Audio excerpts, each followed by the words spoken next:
Hello, I'm Dynast Amir.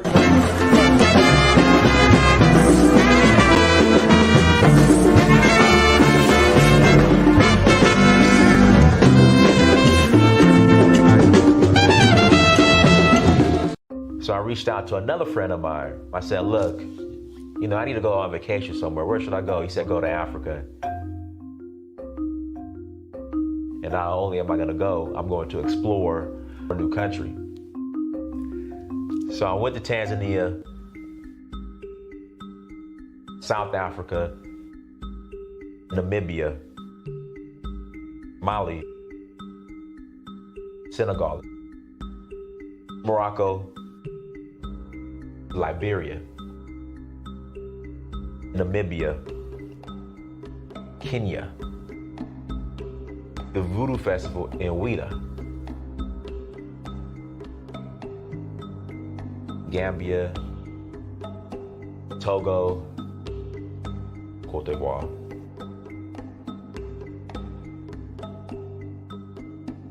Sierra Leone, Ghana, Nigeria. It's been a beautiful experience, just learning more about our culture, our indigenous culture. So Uhuru means freedom in Swahili. I'm in search of my roots. In finding that, I would experience my Uhuru, which is freedom.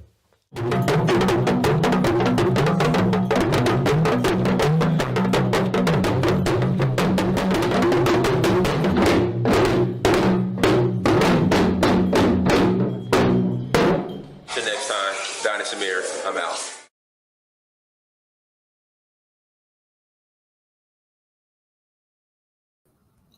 Peace, family. I hope all is well. I hope your Thursday's going well. I gotta get a haircut, man. I gotta get a haircut. I'm not getting a haircut the next Friday, and I need to shave. So, guys, please forgive me. I'm gonna get it together. Okay, I'm going to get it together. But please do me a favor, hit the like button again. Please hit the like button. Also, make sure you share and make sure you subscribe. All right, if you have not bought the documentary In Search of Uhuru, please go to searchforuhuru.com. Please go to searchforuhuru.com and buy the documentary. This documentary is going to motivate you and push you and excite you and all that good stuff to go to the continent and go to Africa. This is the #1 documentary of the year. It was of 2022 and is of 2023.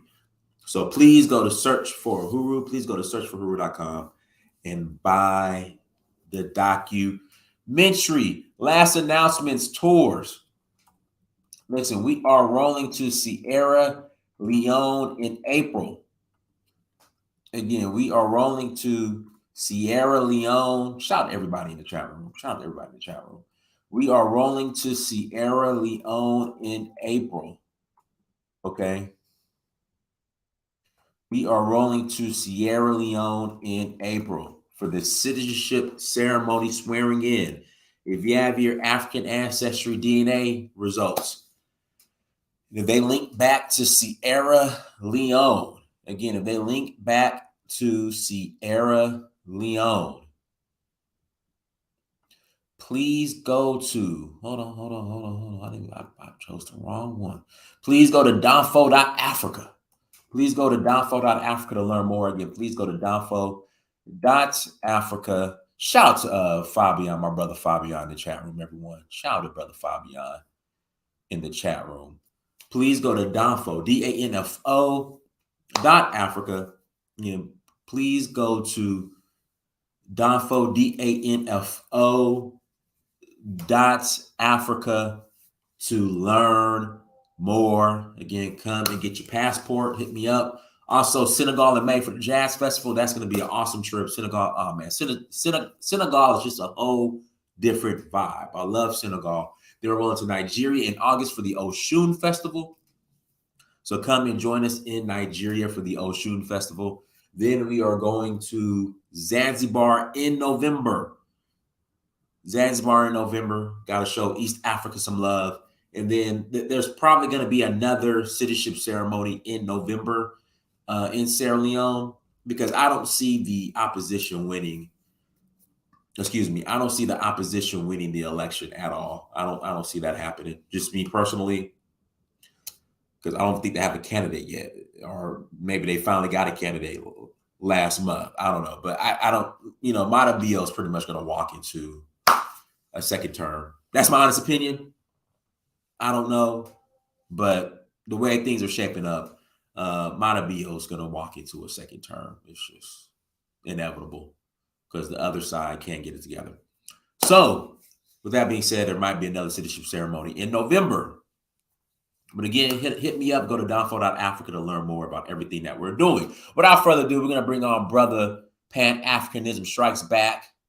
Again, we're going to, the wrong button. We're going to bring on brother Brandon Pan-Africanism Strikes Back. And today's topic are the so-called socialist, communist, capitalism is evil, capitalism is bad, capitalism is rooted in slavery. Are they ruining Pan-Africanism? Brother Pan-Africanism Strikes Back. Brandon, go ahead, unmute yourself, take it away. Yeah, so the short answer to that for me is yes, they are. I didn't realize that there were so many Pan-Africanists who also moonlighted as socialists until I started being on Twitter more consistently. And you see someone with Pan-Africanist in their title, and you get in a room or a Twitter space with them, and you think that you and that person would be like kindred, like spirits in a sense, when it comes to Pan-Africanism and just the progress of our people. But in reality, what you see is that these people, they're not really even Pan-Africanists. What they actually are is they're just woke elitists who have been radicalized off of woke culture by the definition that we have in 2020.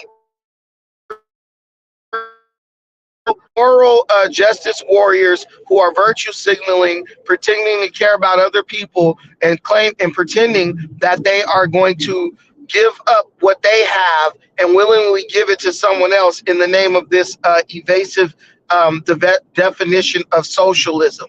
So you have people who pretty much, they don't really want African countries and African people to thrive. What they want to do is they work to make Black African people globally proselytes of a failed white economic system, socialism. Because these people, socialism has not survived anywhere on the planet. It has not produced any positive thing anywhere on the planet, yet they want to submit our people to that. And I really believe socialism socialism, period. I really believe socialism is dangerous when you look at, just last century, in the 20th century, if you look at the atrocities that were committed or that occurred in pursuit of establishing these quote unquote socialist or communist societies. I think of Stalin and the millions of Russians who were exterminated, and the millions more who were basically enslaved by their own nation in an effort to make communism work. You look at Mao Zedong down in China, the millions of Chinese people who died due to famine, and then the millions more who were reduced to slavery at the hands of their own government in an attempt to perpetuate this system of socialism in that country. Ultimately, people talk about capitalism and it cannot exist without slavery. Well, socialism cannot exist without slavery either. The only difference is in socialism, you're being enslaved by your own people, versus in capitalism, you're being enslaved by an outside group, an outside force that's coming to your country in a hostile way. So I just have so many questions for the Black people or the so-called Pan-Africanists who espouse this garbage concerning Pan-African socialism. And I also call them I call them hypocrites because 99% of them, they have the mind of capitalists in every other area except for government. They only want to be socialist when it involves them taking something from some, when it involves them getting gaining access to the resources of someone who they feel is richer or wealthier or more well off than them. But when it comes to them giving their resources to someone less fortunate or being forced to do that, they quickly become capitalist dynasts. They quickly start sounding like capitalists. What you mean? I only make $300 a week, and you want me to give $150 to somebody who I don't even know? You need to tell him to get a job. And it's the same thing with white socialists. I remember a particular, and this is my last point, and I remember a particular episode. No, take your time, Brandon. Take your time. Take your time. I remember a particular episode on a show that I watch on YouTube where they asked children on a college campus, do you believe in socialism? They said, yeah, we should share things and be a socialist society. And they said, do you believe in even distribution of wealth or redistribution of wealth? They said, yeah. They said, well, how about this? What is your GPA? The girl says, my GPA is like a 3.8. They said, how about we do this? How about we apply your reasoning concerning socialism to your GPA? Instead of you having a 3.8 GPA, why don't we just redistribute the GPAs in a way that makes everybody equal? So the guy with a 1.0 GPA, the guy with a 1.7 GPA, we will take away from your GPA to give him a 2.5, and everybody across the school will have a 2.5 GPA. We'll redistribute, the GPA's numbers so everyone's equal.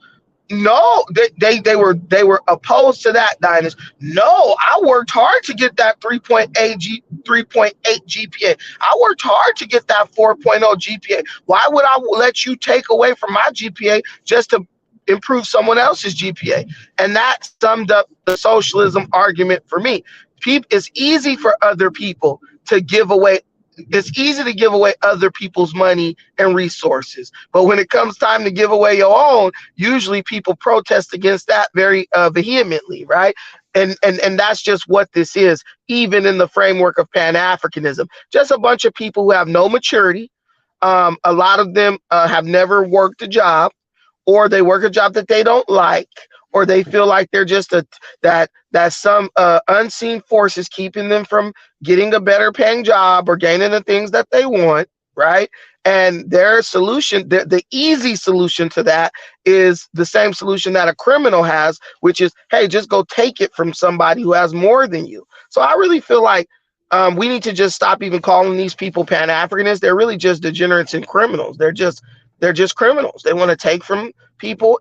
They don't have something, so they want to go take it by force from somebody else, because I've never seen a socialist regime be instituted that didn't need guns to force people to give up, what they had. All right, let's do this, guys. We're going to take a quick commercial break, and then we have some callers in the queue, and we'll allow people to come on and add to the conversation. We will be right back.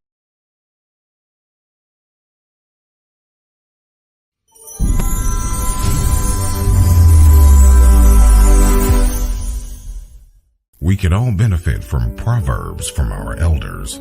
Africa is the birthplace of human civilization and home to some of the most ancient wisdom on the planet. The continent of Africa is an extremely culturally rich region and home to over 2,000 languages, 3,000 ethnic groups, and numerous belief systems. The Book of African Proverbs and Wisdom, Volume 1, from author J.P. Martin, available on Amazon, is a compilation of over 100 ancient proverbs and words of wisdom from the continent of Africa. This must-read book provides a diverse and expansive collection of timeless, wise sayings and knowledge which have been collected from every region of Africa. This book is perfect for anyone interested in learning more about the African culture and expanding their knowledge of human experience. Order your copy right now on Amazon. The Book of African Proverbs and Wisdom, Volume 1, from author J.P. Martin. Go to Amazon.com and get your copy today.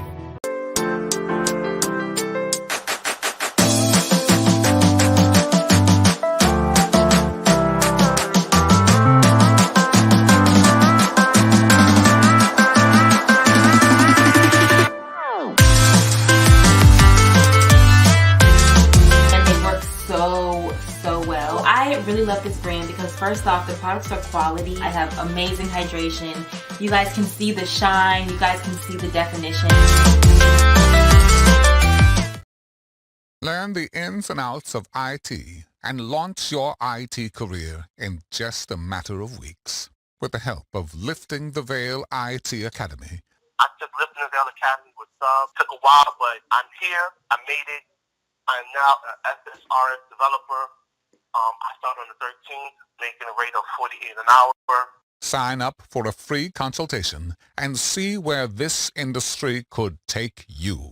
To learn more, go to www.ltvacademy.com. That's www.ltvacademy.com.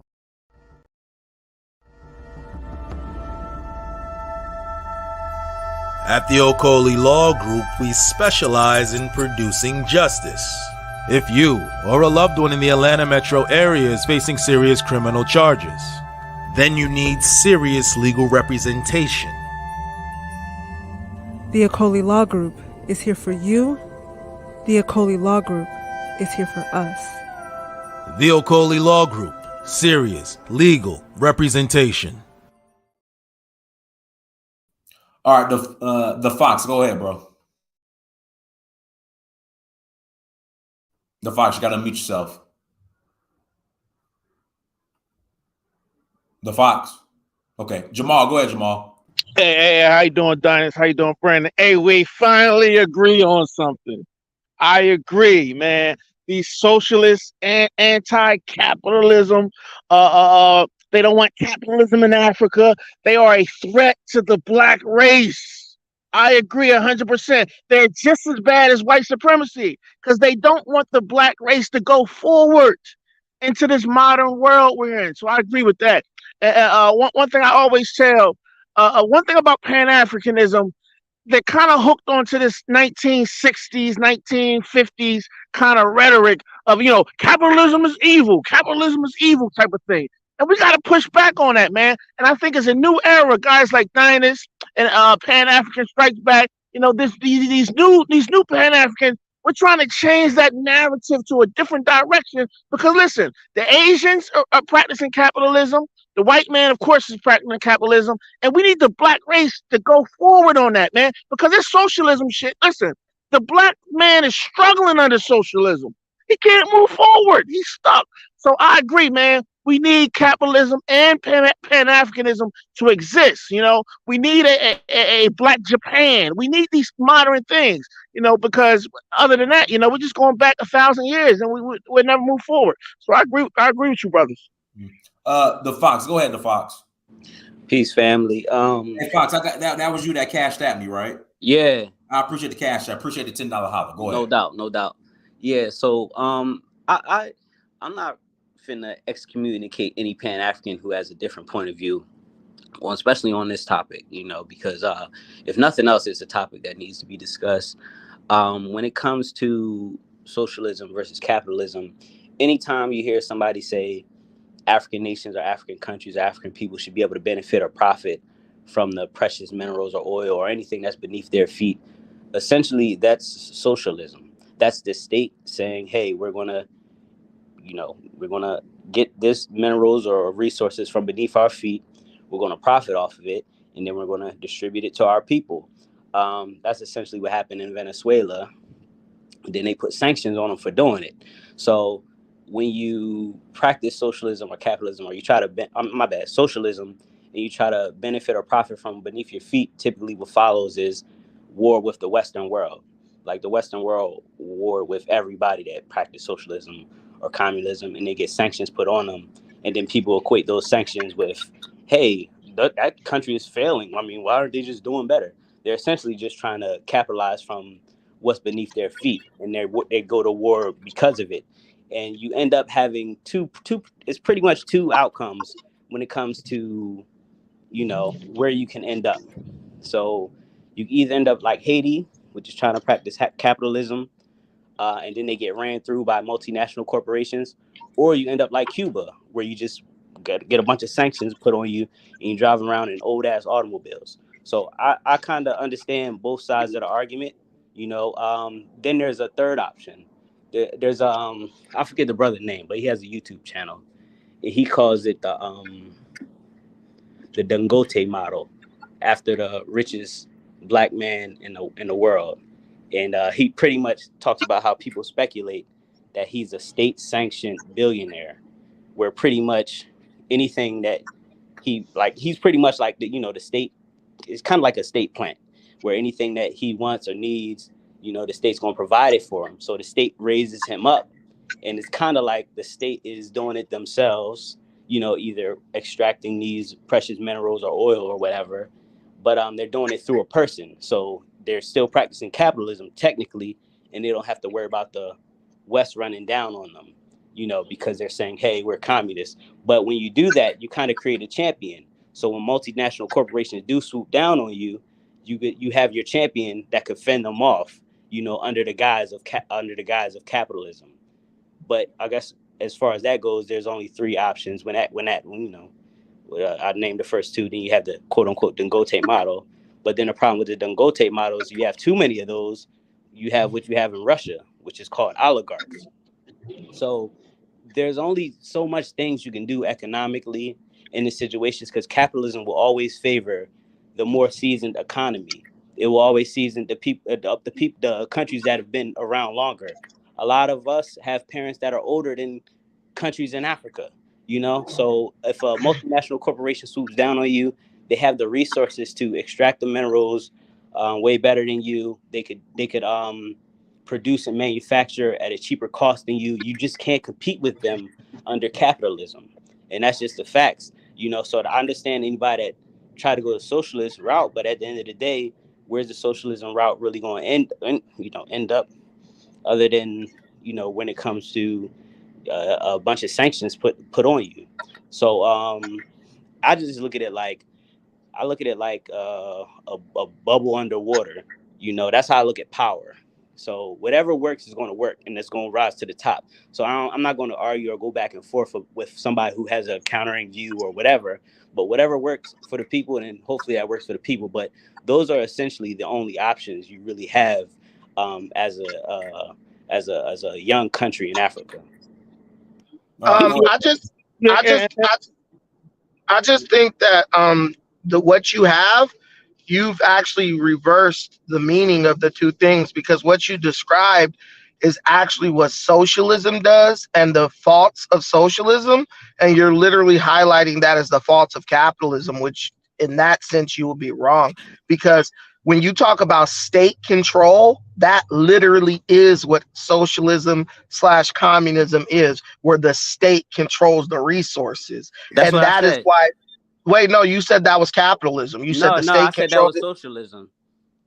Well, when I said the Dangote model, I said that's the state sanctioning a billionaire. That would be socialism. Yeah, as well. Exactly. I believe that's socialism too. But it's under the guise of capitalism, is what I said. If you listen closely, I said it's under the guise. You pretend to be a capitalist country, but then you raise up a champion to fend off multinational corporations. But yeah, I mean, people argue that the America has socialist policies because of you can't bail out a whole banking industry. That's a social. That is social. That is socialism. Or they have what they call it. It's not Ponzi. Is it Ponzi capitalism? Let me give you an example of why socialism is a failure, hands down. Right now in Ghana, cocoa farmers, they can't sell their crops on the open market to whomever they want. Ghana has instituted a socialist policy where you can only sell your cocoa to the government, and then the government sells your cocoa to everyone else outside of your country. This is called socialism, where you have to turn over your yield to the government, and then the government then distributes it how they see fit. Ghanaian farmers are totally against this because they are basically losing out, because they have to sell their product for pennies on the dollar when they totally believe, which they can, fetch a better price, a higher price out in the open market. The government I don't know why people always talk about socialism and like it's a fairy tale, right? Go to the DMV. Go to get your passport. Go to anything run by the government. Go to the post office. It's bogged down with inefficiency.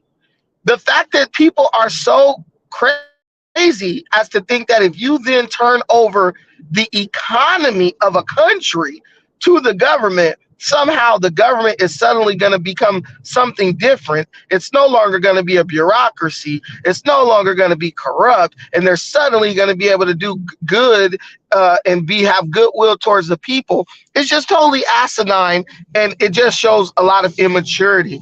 The way that things work best is when you open them up to the free market and you incentivize the citizens of a country to run different industries. That's how America was built. I agree to an extent. Wait a minute. That is how America was built. No, if you look at hold on.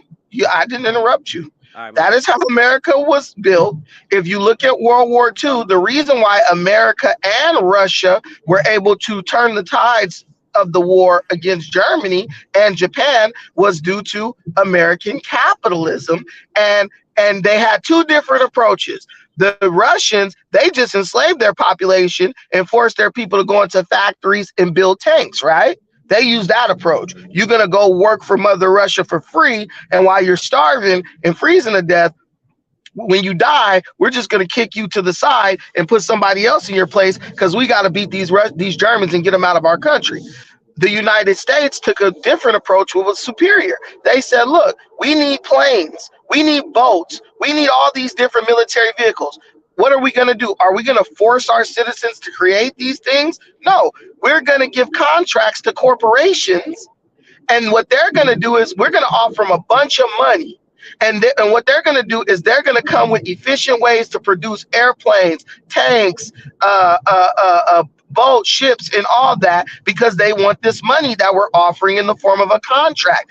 Do you know that the United States was able to produce 4 times the airplanes that Japan was able to produce? They were able to produce 6 times the airplanes that Germany was able to produce. And they ultimately won the war because when they lost vehicles, they were able to replace those vehicles in the theater, the military theater, within days versus Germany and Japan that would take months to replenish losses. Why? Because they were using a form of socialism. In reality, they were using a form of slavery to generate their military vehicles. It just doesn't work. Socialism is inefficient and it does not incentivize people to want to achieve greatness, basically. Okay. Hold on. Let's pass to Larry because Larry's calling from the UK. Go ahead, Larry. Hi, Dynast. You regularly go to Africa, Nigeria, Senegal, and all these places.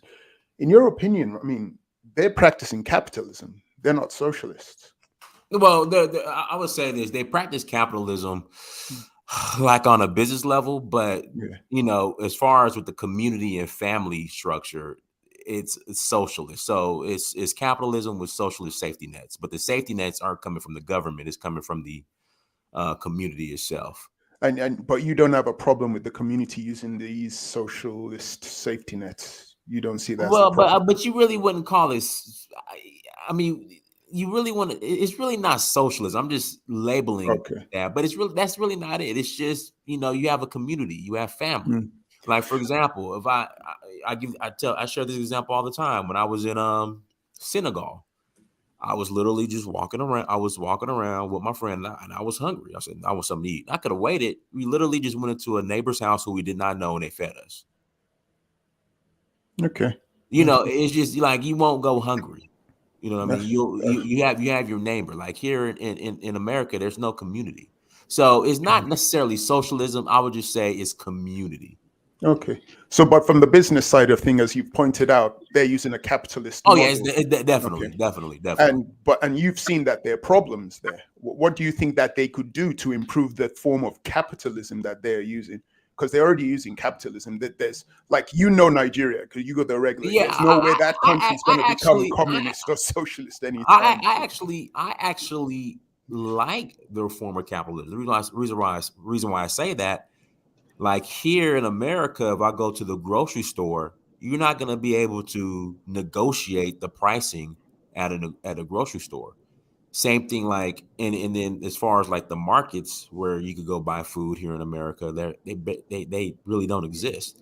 In Africa, I could go to a market, get everything I need, negotiate, and walk out, and both parties are happy. Dynast, if listen, the whole point is. Hold on 1 second, Brad. Are you done, Larry? No, yeah, I was gonna finally say. Go ahead, Larry. Go ahead. From what you were saying, as you pointed out, business wise, but then how can capitalism be improved then? Because you can see how the infrastructure in certain African countries is not excelling, even though they are using capitalism.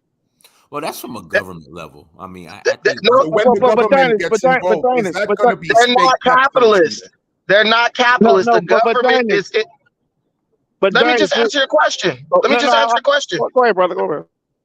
Let me just answer your question, because this is a question that's pointless to even be asked, but I'll answer it.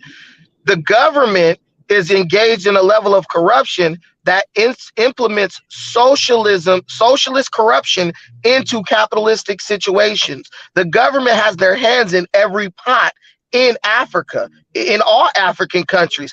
And when the government stops being corrupt and allows the free market to exist without them manipulating things, then they will be able to have true capitalism, which is based off of which incentivizes people getting out and taking risks, right?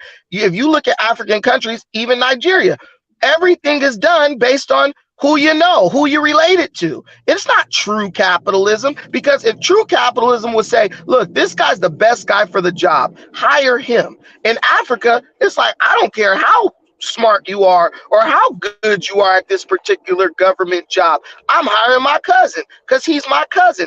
That's not true capitalism. That is socialism. So African countries practice a bastardized version of capitalism, and until they stop bastardizing it, they won't experience the true benefits of capitalism. And finally, which country is practicing true capitalism? And I want to add on to Brandon's point. One mic, but Brandon, they do that's called nepotism. They do that here in America too. But listen, Dynast, and what I'm telling you is this is how capitalism is going to save Africa, right? In that sense, if you go to places like Uganda, Chinese people go to Ghana, they go to Uganda. You know what they do?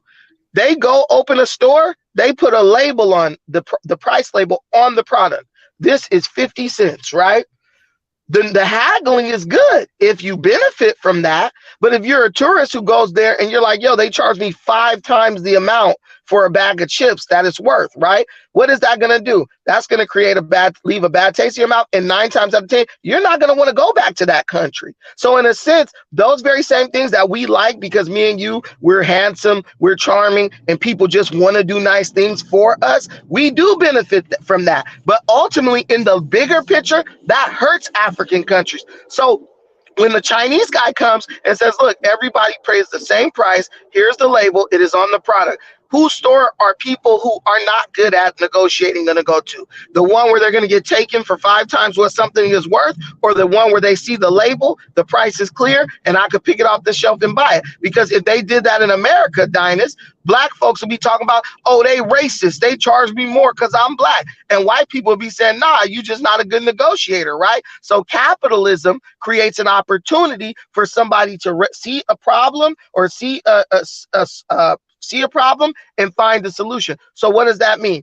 Dynast, you need to capitalize on that situation. Open a store where everything is clearly labeled and everybody pays the same price. And guess what you're going to see? You're going to see a lot of people coming to your store.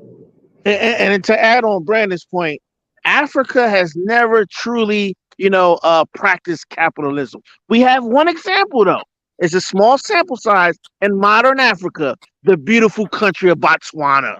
They're probably, out of all countries, even though they have a little mix of socialism in there, I'm not saying that, but as far as pure capitalism, where like you said, your tribe is not involved and who you know is not involved, Botswana is a perfect example, and they're thriving, right? What do they produce? Hold on. Let me I ain't cut nobody off. Listen, and they're thriving, right? Their GDP over the last 20 years has risen, right? So listen, we never seen black capitalism, right? But we seen black socialism, and we know where it led us, right? Nowhere. So we got to try something new, to do something over and over and over and over again. It's insanity. But let's try the black capitalism. I'm all for it. Let's go. All right, go to Larry, and then we'll pass it to Michelle. Go to Larry. Thanks. A lot of the discussion here. Look, I'm not here to support socialism or capitalism. I want something that's going to work. Most of Africa is already practicing capitalism. The idea that you're going to say, well, it's not true capitalism. The question is then, where is the example of true capitalism? And then someone said Uganda, but they're like experiencing problems with the inflation. It's going up. Their economy is struggling at the moment. And so I don't see how that is like this brilliant thing. There must be other things that can be done to improve it. And Botswana, I need to look into that, but I find it very hard to believe that that's like pure capitalism. And China practices state capitalism. They're not even communists or socialists anymore. They dropped that. Mao Zedong dropped that back in the 60s or 70s when they had a massive famine and millions of people died. So they actually practice capitalism. You have billionaires and millionaires in China. So, but theirs is a different form of capitalism. It's state capitalism. Capitalism is good, but I need real tangible evidence of a country that's using this 100% pure capitalism, and they've been doing it for like a decade or so, and things are going well. Then I can be like, okay, yeah, let's look at their model. Let's copy their model. Till then, I'm like, I still think capitalism needs to be improved on. Go ahead, Michelle. Good evening, panel. Thank you for having me on. My concern with capitalism, modern capitalism, was built on our ancestors' blood. And then socialism, we were used as the piggy bank to promote it. Why can't we develop a system that reflects our culture and identity and move forward? Whether it's capitalist, it's going to have capitalistic features. I don't think socialism works. But if we were to develop something that incorporates who we are, that's how we thrive. And that's how these Western European countries thrive, is because they use capitalism, but they make provisions for what they need. Everybody's asking questions that just are very it's like dishonest. Like, everybody on this panel got some money. We got it in a capitalist system. Then we talk about how the system doesn't work and why it's not working. How do you have money? How do you feed your family? How do you go out and earn and get to keep most of what you earn? That's because of capitalism. And what capitalism does is it's a vehicle. It allows people to. Capitalism has risen more people from poverty to wealth than any other economic system. And so people have an opportunity to do that the more capitalism takes over an economy. Once you get rid of the little holdovers from like the days of yore, where people are like, yo, I'm going to just dip in the piggy bank over here. I'm going to take $1 billion, out of the state budget and act like I don't know what happened to it. Once that kind of dissipates, that's when you're going to really be able to see the true power of capitalism. And in those African countries, they're struggling with this. They're struggling with inflation. Well, guess what? Every country is struggling with inflation right now because of the pandemic. So to say that's kind of disingenuous, because we know we just had a 2-year pandemic where basically the world was put on pause. So every country on earth has inflation problems. But the reality is you're going to come out of those inflation problems better with capitalism than with any other form of economy. And people just need to let the market do what the market does. Incentivize people to take risks and let the government benefit off of that. And Africa, even though they practice capitalism, quote unquote, they still have a lot of bullshit rules that prevent people from practicing capitalism. As someone with businesses in Africa, I'll tell you, I'll give you a perfect example. So in one of the apartments, I have an Airbnb, right? So for some reason, this apartment building is like, we don't want Airbnbs in here anymore. You put the tenants at risk, all this stuff. Ultimately, it's just that you have some people are jealous because they don't have the ability to start Airbnbs. So they get mad and complain, make up BS complaints, right? So the apartment management company is like, yo, all Airbnbs have to move out, right? Well, guess what? When all the Airbnb people were like, okay, we're going to move out, the apartment realized 50% of the units in the apartment building are occupied by Airbnb people who, whether they get customers or not, are going to pay the rent to those buildings, right? So they were like, wait, we're going to lose 50% of our money trying to enforce this law, this rule, right? So then they issue a letter. I got in my email, hey, we're rescinding the request for all Airbnb customers to move out, go ahead and basically keep on doing what you're doing, right? Why? Because they realized something. Damn, we're gonna lose money by getting rid of the entrepreneurs. Also, there's Airbnb, the people with Airbnbs there. We create jobs for people that wouldn't be there because I have to have someone go clean my places, right? That person's a Kenyan person. They get paid 3 times what they would make cleaning a house for somebody in that country who's just a Kenyan or just doing whatever job, right? They get paid that money. Also, I'll give them a bonus during the holidays where they could pay their kids' school fees and all that stuff. Capitalism is elevating those people out of abject poverty. Now you tell me what system is going to do that better than capitalism? Trusting the same corrupt politicians with every single penny that comes into the country and praying that they're going to do the right thing? It just don't work, bro. It's never worked. That's why communism and socialism has never been successfully instituted into any government system without mass famine, starvation, and death. But the sister has a good point, though. There's different types of capitalism. At the end of the day, we got to do what we have to do to survive. So whether it's Ponzi capitalism, whether it's whatever form of capitalism, we got to do that. But one thing that you have to consider, an economist by the name of Ha-Joon Chang, he brought this to my attention at least. When there's economies, you have to consider the age of the economy. He uses a term called infant economy. When you have an infant economy and a baby economy, when the Western world does it, it's not called socialism, it's called protectionist strategies, so you have to protect certain sectors of your economy. If you just open up and let the free market reign, so you talking about real estate, yeah, sure, something like that, let the free market reign. Don't let nobody shut down your Airbnb. You talking about your natural resources, you might want to add some protectionist, quote unquote, strategies so that multinational corporations don't exploit the hell out of you. And then once they start exploiting you, then we know what follows is they're going to start influencing your government and all that other stuff that goes along with it. So it's really about the age of your economy, because like you said, China isn't really so much a communist country anymore. They got to the point where they protected enough of their economy to be able to open up at a certain age. These countries in Africa, they're really young, and they really have to protect a lot of these industries before they just open up and just let all these multinational corporations come in and do whatever they want to them.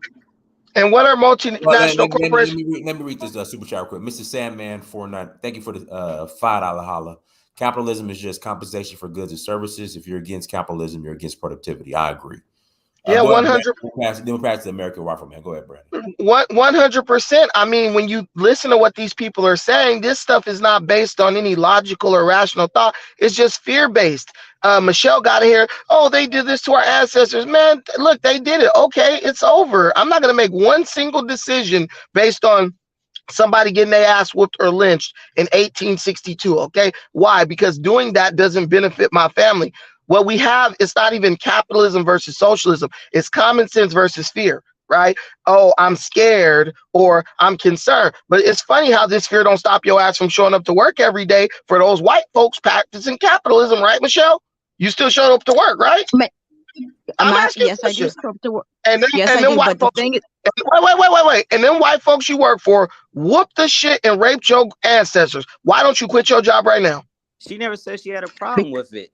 Wait a minute, man, listen. I heard excuse me, can I say something, Brandon? I identified how capitalism was started. I never said anything. I didn't go that far with you said I have a problem. Listen, you said I have a problem with capitalism. I never said I had a problem. I never said that. Yes, you did. I said whatever we gotta do, we gotta do. That's what I got out of it. The entry to her statement, she said, I got a problem with capitalism. That's what she said in the very beginning of her statement. Of course, I have a problem with it because of its historical contents of what it's done to my people. But I'm not saying we need to stop it. I didn't say that. But I'm just bringing it up in the sense of everybody who's like, I have an issue with it. It's like you don't really have an issue with it because when it benefits you, not you particularly. I have no choice because my people, my social economy of my people as Black people has been destroyed. So I have to go to my conqueror for help. Let's be real. Here's the thing. Another language. You have no choice because that's the best system of economy right now to bring people out of poverty. So Black people need to do the same thing we need to do the same things for ourselves as we do for white folks. We need to learn how to put our feelings to the side and get shit done for ourselves. The only time it seemed like a Black person could just grin and bear something is when it's at the behest of a white person. Why can't you just do that when it's for your own comeuppance, for your own benefit? That's a good point. Like, it really only benefits you individually. It won't never benefit the collective. Can I have half of your paycheck? What are you gonna do with it? I'm just going to use it back to me. I'm gonna use it to pay my bills. I mean, no, you just listen. All I'm saying is, but wouldn't that be helping the community? All right, you go ahead, talk. Go ahead, do your thing. Okay, wouldn't that be helping the community if you would be helping me if you gave me half your paycheck? Well, where does capitalism say you have to do that? Strategy in place, then yes, I will have no problem with contributing to the community. But the thing is, if I start a company today and I need goods, I'm gonna take my ass to China because I know I could get it cheaper than I could get it from your ass, a Black person who don't have no type of anything in place where you could get sell it to me at a cheap rate. Capitalism will always seek, like she said, it will seek to find, and then once I start employing people, I'm gonna seek to find the lowest people I can employ, and that's gonna be immigrants. So please bring them goddamn immigrants over here to this country. And then when I manufacture and sell, I'm gonna sell it at the highest rate. You know, I'm not gonna go to you at all for any of this. I'm not gonna go to my brother or my sister for any of this because capitalism will always tell me to buy at the lowest price and sell at the highest price. Didn't you just say that you wanted to buy things at the cheapest price? Like, do you want to buy something for $10 or $5? And at the end of the day, what capitalism has proven is that human beings, we could say all this idealistic shit that we want to, right? But when it comes down to where the rubber meets the road, when you at that checkout line in the grocery store, are you going to buy the name brand stuff that costs 5 times more? Or are you going to buy the bargain brand stuff that's the same exact thing, but it's 5 times cheaper? That's a good question. So how did China had it come up? Were they selling knockoffs or were they selling name brand? Explain that. What China did to come up was they started off by imitating. No, I said, were they selling name brands or were they selling knockoffs? I'm trying to tell you. Okay. China started off selling knockoffs, but what happened is China devalued their labor. That's how they came up. They basically enslaved their people, had their people working for pennies on the dollars to attract multinational companies. Like I keep telling you, the only way a communist government is going to be able to survive or come up is by enslaving its own population. So Mao enslaved their people to work on farms. The CCP enslaved their people to work for pennies on the dollar for Apple and all these different corporations. And the British used child labor. And let's do this. Let's pass to America's First Rifleman. He's been waiting. Go ahead, America's First Rifleman. Hey, thank you, Dynast. Salute to all the capitalists, the Black capitalists. It's just crazy how we just have a great history of practicing capitalism in America and succeeding.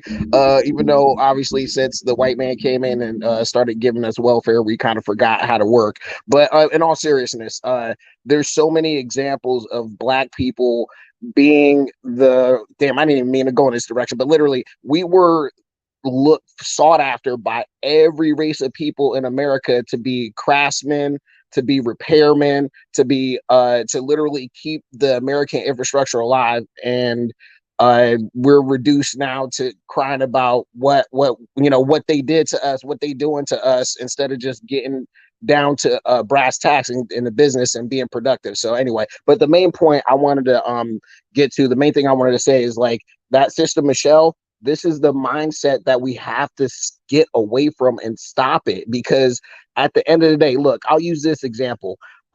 There's a company called United Fruit Company that was we get the term Banana Republic from this episode in Guatemala. Everybody knows the story. This corrupt multinational corporation bought in the CIA and American power to disadvantage the people there, and they became a Banana Republic. We know that. And guess what? Today, Guatemala still does business with Chiquita brands. That United Fruit Company went out of business and they changed their name to Chiquita. And guess what? They're still there. People are obviously things have changed. They don't have the same relationship they had before, but you don't hear Guatemalans by and large, yelling about what the United Fruit Company did to my people. They say, you know what? We good at making bananas. There's a market. We're going to keep at it and try to benefit our people. Okay.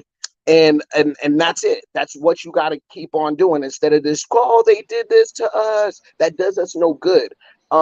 Me, I'm a failed business owner. I used to run a business in Georgia or whatever, and that taught me a lot of lessons in life. And one thing I've seen from entrepreneurs that I've had the chance to come in contact with is they have a certain mindset where they can have a business today and it can fail. And instead of them saying, oh shit, I got to get a job, I got to do this, they're going to be like, well, that was a setback. I'm going to try this. And they keep trying until they succeed. There is a white boy that I know straight up just came out of prison. Okay. Already has a car, already has an LLC, and he's selling stuff. I'm pretty sure he's not doing anything illegal, but seriously, instead of saying like, I got to get a job, I got to do this, he's like, I got this skill or this good or this service, and he's providing it, even though it may, obviously every industry varies, but you get what I'm saying? He is incapable of saying, I have to work for somebody else to survive. Okay, so if you're serious about fighting white supremacy or this this quote unquote oppressive capitalism that you keep yelling about, there are ways you can go out of it. You know what I'm saying? Or you can be more independent, but you don't want to. You want to just cry about other people's misfortune. But while you go to your comfortable job every day, you want to yell about other people's misfortune. And this is the mindset we got to get out of. And this is a mindset, I've and also too. And the last thing I'll say, being hyper aware of the misgivings and the wrongdoings of certain economic systems like Wall Street. We know Wall Street's corrupt. They've screwed a lot of people over. And instead of learning about its intricate knowledge, and I'll use an example. When I was in the Army, there was another brother that I was served with. This dude, he's like, wow, my whole year in combat, I'm going to learn everything I can about the U.S. stock market. So what he did, he started writing down stuff, listening to people, watching the media he could get his hands on, and all his free time literally took that whole year to learn about the U.S. stock market. And what was my black ass doing? I was just complaining about, oh, they screwed people over, they stole their pension, they did this, they did that. That brother educated himself during that whole year, okay? And that stunted my growth. And now I'm catching up. Now, the last few years, I've learned about crypto and Wall Street and all that later in life. This brother now got a wife, kids, a nice house, living his life, being a black man, surviving in this country, not worrying about the white man. So that's what I'm saying. These shit that your parents and the people around you put in you, this is destroying us more than the white man. And we need to get out of it. Rant over. All right, let's pass it. Go ahead, Black Beauty. Then we'll pass to Lee Clinton. Go ahead, Black Beauty. The brother is preaching. Can you hear me? Loud and clear. Go ahead. Hey, it's like 2 a.m. here. This is a funny conversation, but I just want to say, I don't have many comments, but I do want to say, like, being a person who was born in the Bronx and my family, we come from a long line of slavery and sharecropping on the Jamaican side and on the American side. Like, capitalism is the best thing that was ever invented, like, under God's green earth. Like, seriously, under the stars, the heaven, and the moon, what are we supposed to do? Like, if we trying to get money, we just have to get money. We can't complain about, downward spiral economics. We can't complain about being outpriced. We just have to find a market where we can do the pricing. And I think that's what Africa offers us in the diaspora. We can't keep talking about how capitalism doesn't benefit us when all of us are move very freely. At least I know I do move very freely in this world. I have no problems doing anything. So I feel like we just need to drop that narrative, move forward, create businesses, employ people, create pricing, services, goods, like all the pricing, all the goods that I thought about creating in the States. There's so many blockers, so many agencies that have to approve your products. The same products that I wanted to create in the States, I can create them here, sell them for a fraction of the price, and people will, if you market them through whatever your channels are going to be, you will make so much money here on this continent. So I feel like everything that we've been kind of locked out of, we have the opportunity to put our hands in it with no blockers, regardless of whether we're at the top of the food pyramid in terms of like big businesses and conglomerates. I'm just talking about the ordinary person. You can come to this continent, you can develop a product, you can market that shit on DSTV and be a millionaire by the end of the year. So I just want to say we need to be a little bit more grateful that capitalism is a tool that we can actually utilize as Black Americans. Anyway, those are my thoughts. All right, Lee Clinton, let me get Lee, and I'll pass it back to you, Brandon. Go ahead, Lee Clinton. Lee Clinton, you got to unmute yourself. All right, go ahead, Brandon. Then we'll pass it to Real Deal Financial. Go ahead, Brandon. Hey, it's just like Margaret Thatcher said. The problem with socialism is eventually you run out of other people's money, and if you boil this down to the basic reality, this all involves people wanting things that they didn't work for. And I'm sorry, but I'm not a person who's okay with letting the government control my money after I work for it. Now, how does capitalism? Somebody asked the question. Somebody needs to mute their mic. But somebody asked the question: how does capitalists help with this in the district? Yeah, it's called taxes. The government takes taxes from your check. You agree to pay. You agree for them to take it out, and they use those taxes for the greater good, right? To create social welfare programs and all this stuff. But those things should only be temporary. What do? We made huge mistakes. We let people sit up on welfare in Section 8 for 20 and 30 and 40 years. That literally destroyed our community. The Black community has been involved in a form of socialism since the 60s. And is it any coincidence that our community is at the bottom of everything? Why? Because we were in a system that did not incentivize risk taking. That's the problem. And white folks was like, well, the Blacks, they got something that's unfair. They want the welfare. They want the food stamps, right?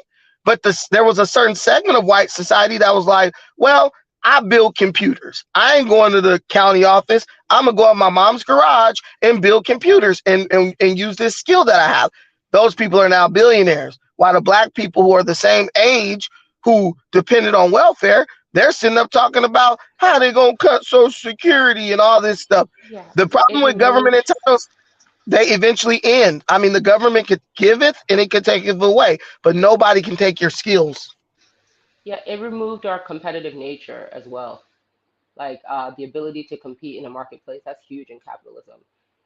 You have to be innovative, you have to be able to create something, and you have to be able to market it better than the next person. And I think in our community, we have this feeling like, oh, you ain't better than me. Well, actually, do you understand what I'm saying? So it's like, we really need to, I guess, check that mentality, work together, grow our services, our product offerings, and demand the prices that they're worth. We can't do that if people feel like they don't have a tool to utilize to begin with.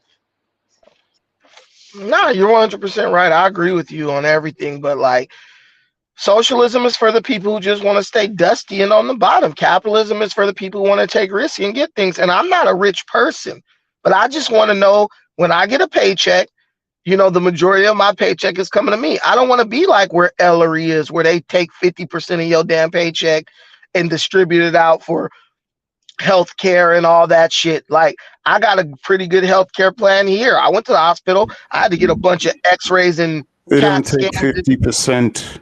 Well, whatever, but it's a high But tax that's rate. an exaggeration. You lied to all these people. They don't take 50%. Can I come in now? Larry, I don't even pay for my dental care. I don't even pay for my damn dental care. It's free. Let me say this. Okay, Lee Clinton, go ahead, Lee Clinton. I think we're having a very disingenuous conversation. All right, working a 9 to 5 is not capitalism. Getting a paycheck bi-weekly is not capitalism. Okay, yeah, here we go. Now you're going to learn today. Opening up a coffee shop is not capitalism. Controlling industries is capitalism. That's power. Capitalism is the reason why Africa is the way it is today and other places in the world. Just because a person disagrees with capitalism does not automatically make them a socialist. And if you think that way, you are simple and you have a low IQ. It's like saying someone that disagrees with Democrats is automatically Republican. This is nonsense. You, as a black man, American rifle, you have no shame. Because if you did, you would never call yourself a capitalist. Because that destroyed our people.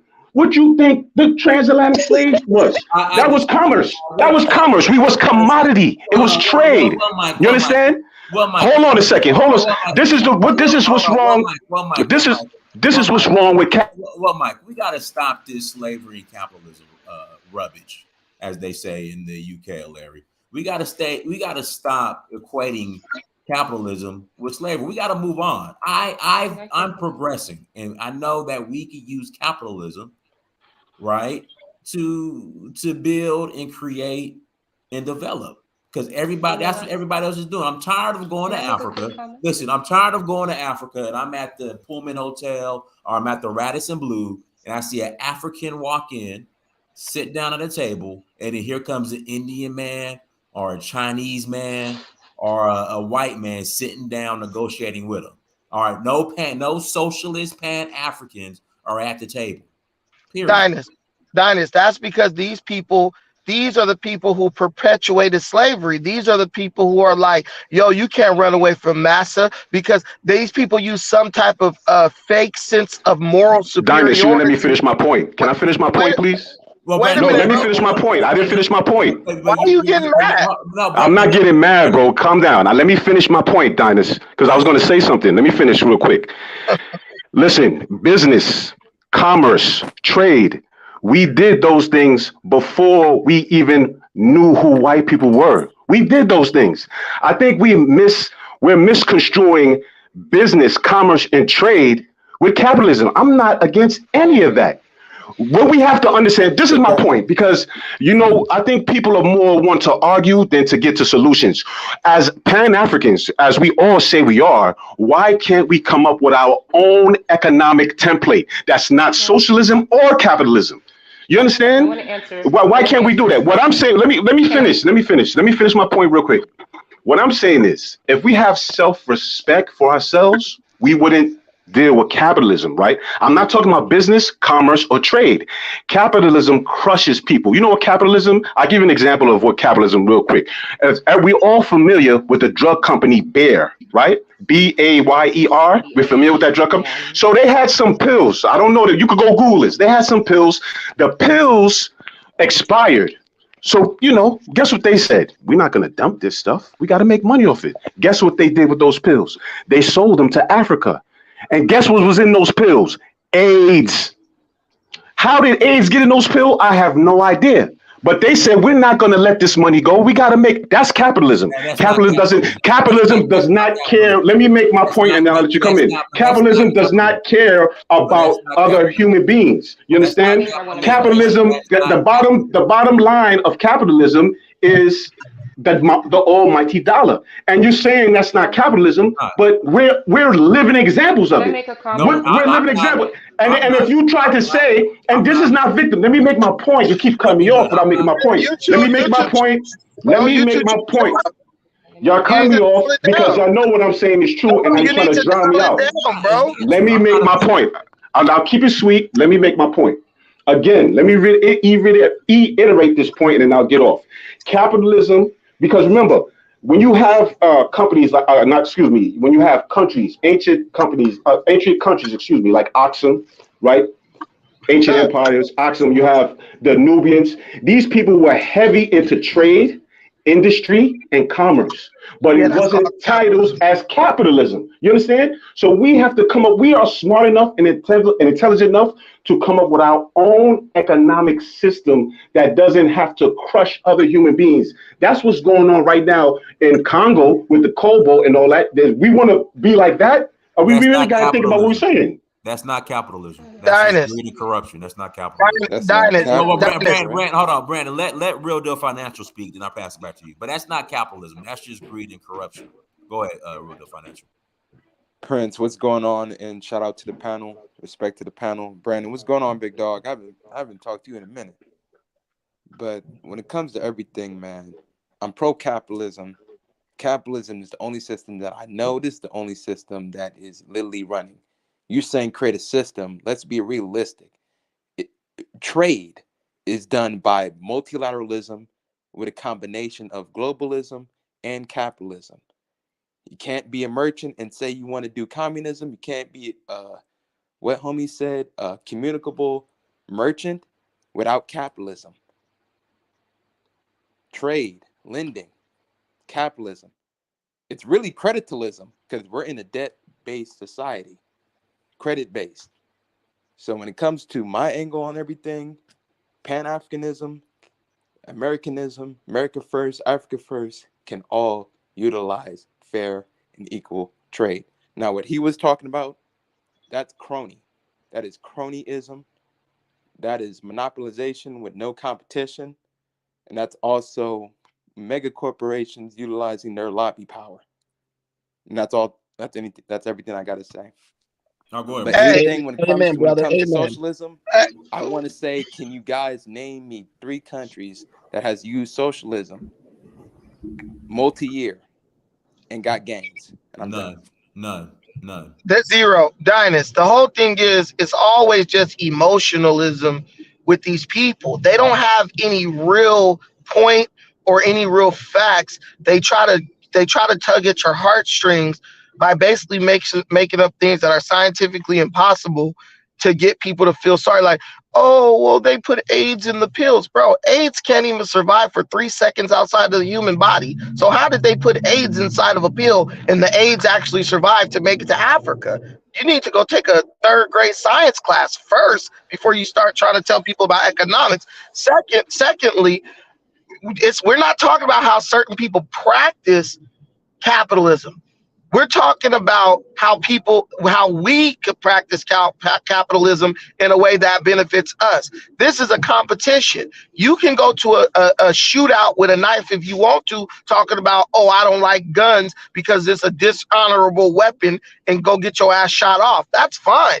But in reality, we have to feed people if we're going to have our own stuff. We can't feed people based on your hurt feelings or trying on feel good narratives. The reality is, just because a white multinational company does something, that doesn't mean we have to do it. There are black people who own businesses, who own factories, who own the means of production. But black people are so busy trying to virtue signal and pretend to be the universal good guy. We don't even pay attention to our people who actually own the means of production. We only focus on whites while we go work our jobs. We don't start socialist communes where everybody brings their paycheck and distributes it evenly, and we all live in a mansion. Dynast, you sell real estate, right, Dynast? Correct. If 5 black people got together and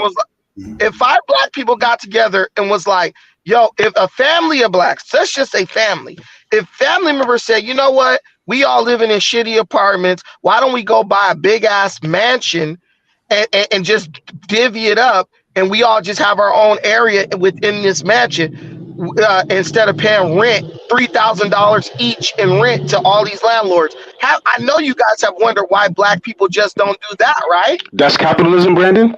That's not capitalism, though. Exactly. You guys are not listening because you're too emotional. Okay, stop. You're not listening. You're emotional. There's a tool. Me, bro. Each can be a tool. Don't overtalk me, bro. I didn't overtalk you. What I'm telling You you was guys, overtalking, but go ahead. I'm using that as an example of why these dudes are just liars, bro. If you're a socialist, go practice it in your everyday life. You don't, because you're individualist, capitalist-minded Negro in America. And you say socialism because you know you'll never be actually asked to institute it. And if somebody did, first thing you're going to say is, oh, hell no, how you going to tell me what to do with my money? And that is what socialism is. We take what you earn and we distribute it the way we see fit. No black person anywhere is going for that. So stop lying and trying to blow smoke up people's asses. Okay, Like, what come I on, man. wanted When it to comes say to- in regards to that, Go to Larry. Go to Larry. what I wanted to say, I just wanted to make this clear. Okay, capitalism is the economic and social system in which the means of production are predominantly privately owned and operated for profit. I repeat, operated for profit. Oh my the God! The individuals can make money, and if that's what you want to do as an individual and make money, fine. Nothing's wrong with that. But it becomes asinine and stupid when you start talking about this community Pan-Africanist thing where, oh, and this is going to enable us to be successful. No, capitalism has nothing to do with the collective. It is about being an individual, privately owning something for profit. You don't know what Pan-Africanism is. That's the problem I have. You don't know what Pan-Africanism Pan-Africanism is. Brandon, let him finish, Brandon. Let him finish. Well, let him You finish. even said it, that you said about your own people that they're capitalist individual Negroes. That's what you said. Fine. If people want to be individuals and make money for themselves and their businesses, fine. But to then try and turn it into some nationalist collective, capitalism doesn't care about that. You're just creating your own form of capitalism, which is not based on evidence in any country in the world. You can either be a successful individual using capitalism, good, but this idea of the collective bringing people together and somehow working together as one under capitalism doesn't care about that. So how did America? He doesn't understand what capitalism, because he's saying if you work a 9 to 5, then you are capitalist, and that's not capitalism. Ellery, you guys, just 1 second. Let me say this. You guys are currently just full of crap because I live in America. You live in UK. That is literally, these are the products of capitalism. That's dominating everything else on the planet. No, so that's not true. This is the problem. What you've now done is you've been deceitful. What's happening in the West is not 100% capitalism. What they have you had that tradition for the longest time. What are you talking about? You had that. Ellery, you're wrong. You're wrong. Don't have to shout, okay? We're trying to have a serious conversation about capitalism. What they utilize in the West is a mixed economy. So you are 100% capitalist. The government has regulations. The government gets involved. So the market is not 100% free. So you're lying. Narrative that the West is somehow 100% capitalist. No, it is not. No, you don't know what you're talking about. It is a mixed economy. Let him finish, Brandon. Let me say this, because nobody from the UK. Can I actually finish, please? You demanded Bro, that you can. Brandon, you can let me finish. You cut me off. You cut me off. He cut me off. He cut me off. Mute his mic, Dennis. What is going on here? Proof of what I'm saying. Proof of what I'm saying is the economic depression of 2008, the international economic depression, which through capitalism, insurance companies, banks were able to destroy the economies. Who stepped in? It was the state. The state stepped in with taxpayers' money. That has nothing to do with capitalism. It is a mixed economy. The state gets involved with capitalism. So to use the West as an example of pure capitalism is completely untrue. It is a mixed economy in which there are regulations and there are socialist type policies being implemented. You're going to say this. Do you want to say? Wait, hold on, it's my turn. Let me ask a question. Larry, let me ask you. Wait, Dennis, let me respond. Let me ask a question. Larry, let me ask you a question. So we'll say in Nigeria, Lagos, the Lebanese, do they practice capitalism or do they practice socialism? When it comes, it's like it's right to the beginning of the conversation I had with you.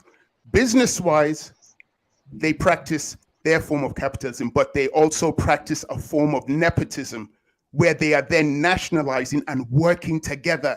So they're mixing two different ideologies. They're not just doing 100% capitalism, because if they were, the businesses in Nigeria wouldn't just be dominated by Lebanese. It would be mixed. They would be also allowing Nigerians in, but they are practicing a form of communal collective. So they're mixing in different ideologies. They're not just using capitalism. That's the reality of the world. They're mixing things. There is no 100% pure capitalist ideal. It doesn't exist.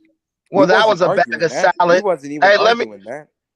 He did that on purpose because he doesn't know anything about America and he's being disingenuous. He's talking about recent history. I'm talking about how America got to where it is today. It didn't get built up having all this socialist crap. America was built on capitalism. That's how it got to the point where they could institute socialist aspects and ultimately have a mixed economy. Don't tell me, oh, you're being disingenuous. I'm being honest about how America got to where it is. And guess what? America was in its infancy stages. They practiced extreme capitalism. And you know what they did? Yeah, the patent system. Once they got on top, they said, okay, we could share the wealth a little bit to keep the peons satisfied. We're working in our factories, right? And we are at the beginning stages. So what we're trying to do is do some shit that we got to do 250 years into our existence. We're trying to do that at the beginning. You're not going to get anywhere. You can't say, hey, I'm going to build a car and put it on 2 wheels.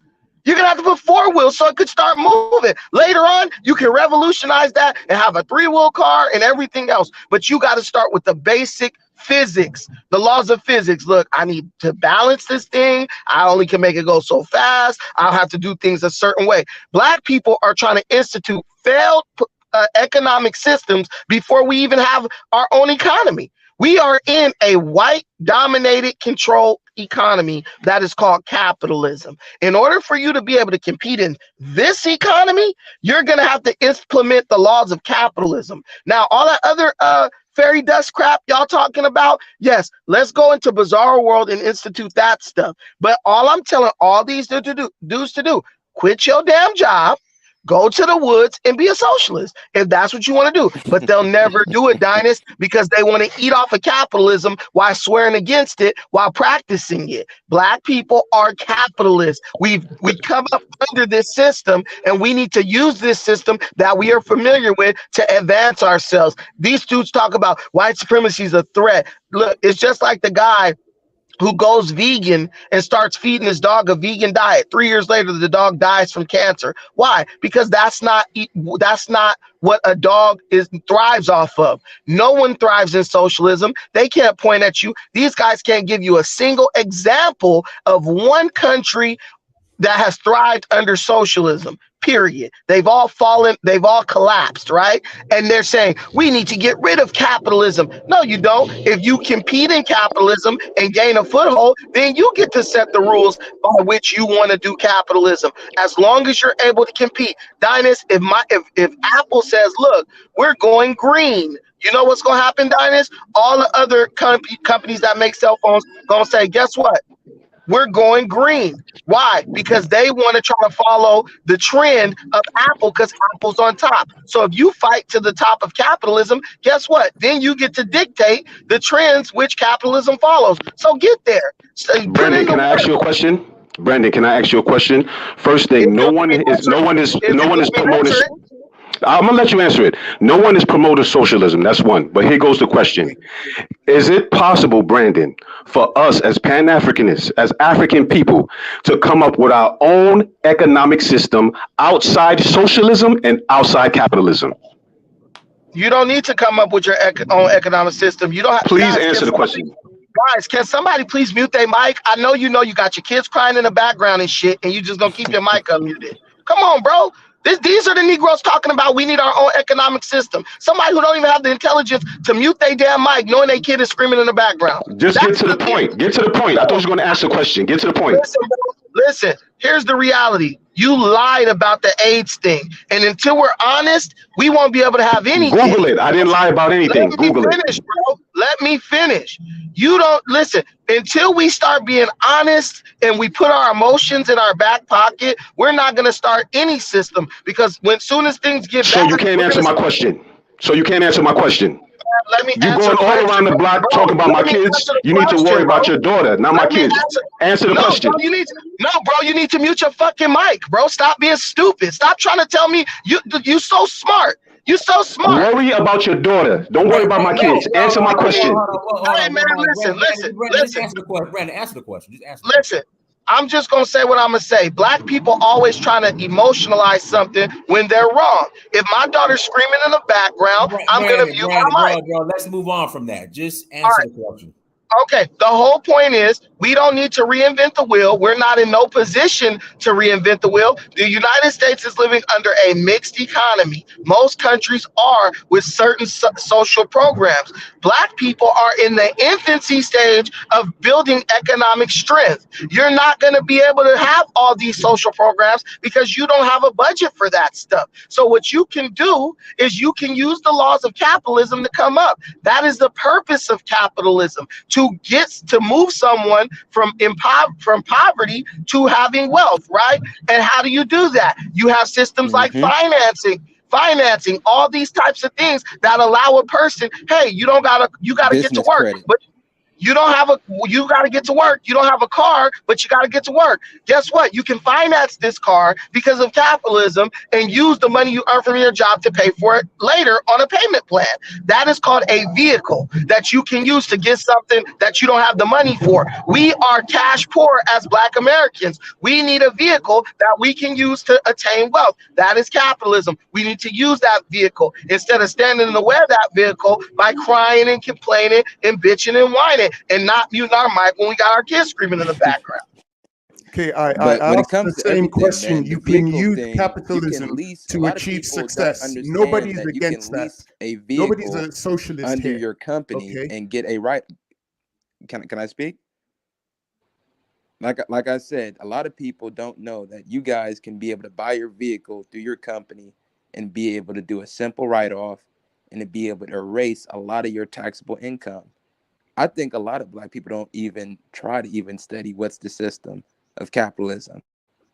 Because you got to build up your business acumen first, because you can't go overseas as a Pan-Africanist with no ability to be an industrialist. They're expecting you to come with some business acumen, real estate, manufacturing, Forex trading. Hell, there's people in the continent that is ninjas when it comes to trading. On Forex, stocks, you got to compete globally. So if you don't got the business acumen, then you'll just be behind everywhere you go. Can I say something? As I was saying, hey, if you want to be successful, Larry, you kind of talked a little bit before. Can I say something? That's fine. Can I say something, please? Please. Okay. Look, at the end of the day, I talked about this on the Kazorian Empire channel, so shout out to that brother. Please go subscribe to his channel. Look, there is a reason why China is the way it is. Yes, it had hurtful beginnings and there were famines and all that, but guess what? Within 2 generations, they have kids having comfortable jobs, being coders, and having these nice cushy jobs to where they don't have to really work in factories like they used to for pennies on the dollar. The reason why there's multinational corporations that are bending to the will of the Chinese middle class is because they have purchasing power. Look, if you have purchasing power, anybody will bend to your will around the world. If there was a thriving African middle class, they will do the same thing. There's a reason why they can't show certain parts of movies in China and stuff like that. In that example. And another example I have, and I'll just say this in my personal life that I have when it comes to capitalism. Yes, it's not a perfect system, but guess what? I have enough surplus of my own capital that I earn to give to brothers like Dynast, to give the brothers like Pan-Africanism Strikes Back. Example, Illyri, with his disingenuous self, he gets a lot of his paycheck taken from him to pay for everybody's health care. In America, it's not the same thing. In America, you have to pay for your health care, but it's through plans. It's not a perfect system, but you have to pay through plans and stuff like that. I'm lucky enough to work for a company that literally, to retain the best talent so they can compete in their market, they have my copay for my dental was like $15, and I get top-notch dental and top-notch healthcare that's really low cost. Why? Because they know the people who pay for our service are going to get the best service that they pay for. They aren't paying for just for nothing. They're paying so they don't get the fat, smelly, incompetent people. They get competent people to solve their problems.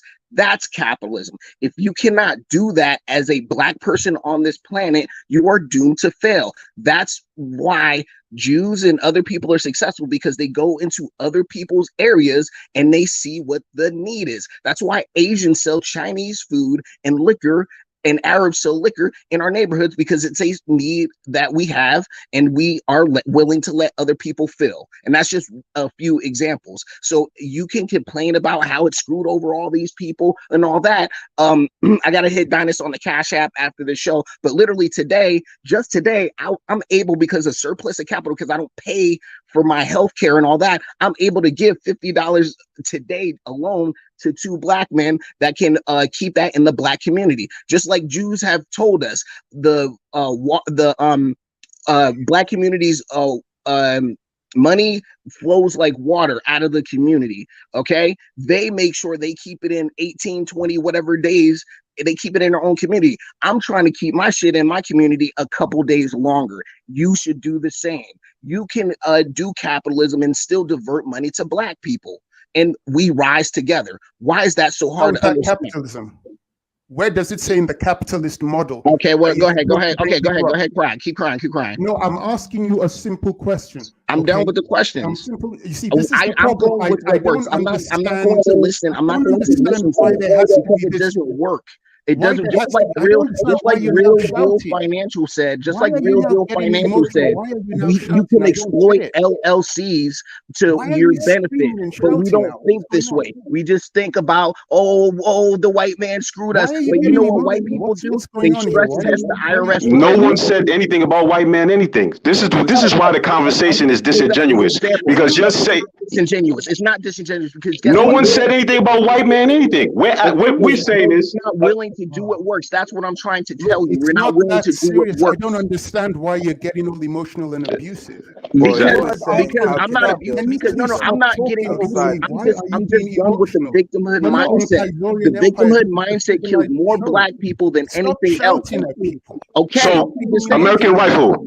So you're telling me, American Rifle, that if you kills more black people than anything, than any white supremacist system ever. And if you So- understand that, that's the problem. And I'm out. American Rifle. See, that's what cowards do. I'm sorry, brother. Go ahead. And he ran off. Yeah, he's a coward. He's a coward. So Brandon ran too. And he ran off and abused. The simple fact of it is, if you want to be a capitalist, be a capitalist.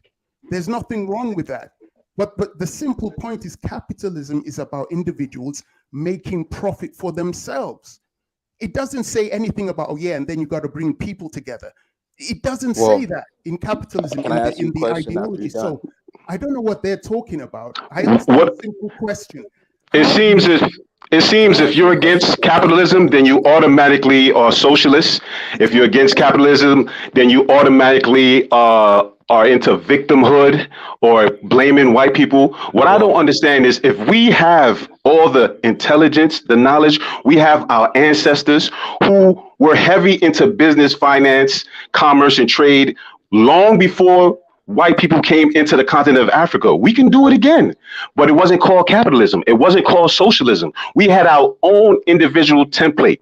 We are the only ones on the planet that have black skin and woolly hair. That's unique. We've been taught to hate that, but we should love it because it's unique on the planet. So just like we have unique genetics, why can't we have a unique economic system? Why can't we have a unique everything that is templated, specifically tailored just for us? You know, that's something like what the Chinese are doing now. They're doing a mixed bag of capitalism and socialism. So that's my point. Why can't... I don't think that's the reason why. I think the reason why is what's going on. Maybe I'll agree with that, but I think it's the reason. Another reason why is what's going on right here. We're like a dragon with 1,000 heads going in 1,000 directions, and until we get that straight, we're going to be like a dog chasing its tail. There's this thing that I hear a lot of woke people say, oh, black people, we're not a monolith. Well, you know what? We're going to have to become one, because the Jews, they're a monolith. The Anglos, they're a monolith. The Chinese, they're a monolith. We have to come up with our own systems in all institutions, not just economics, but in education, in across the board. Let me pass it. Clinton, I wanted to say. Larry, let me pass it to go ahead, Elijah. Go ahead, Elijah. Jesus. Elijah, unmute yourself. Yeah, is that me? That's that yes, me, bro? Is your name Okay. You've seen my face before. Hopefully, I got too much echo. But it's on you. You got too much echo. Okay. Go ahead, Moochie. Go ahead. Let me Moochie. see if I can figure this out. All right. Hey, greetings, everyone.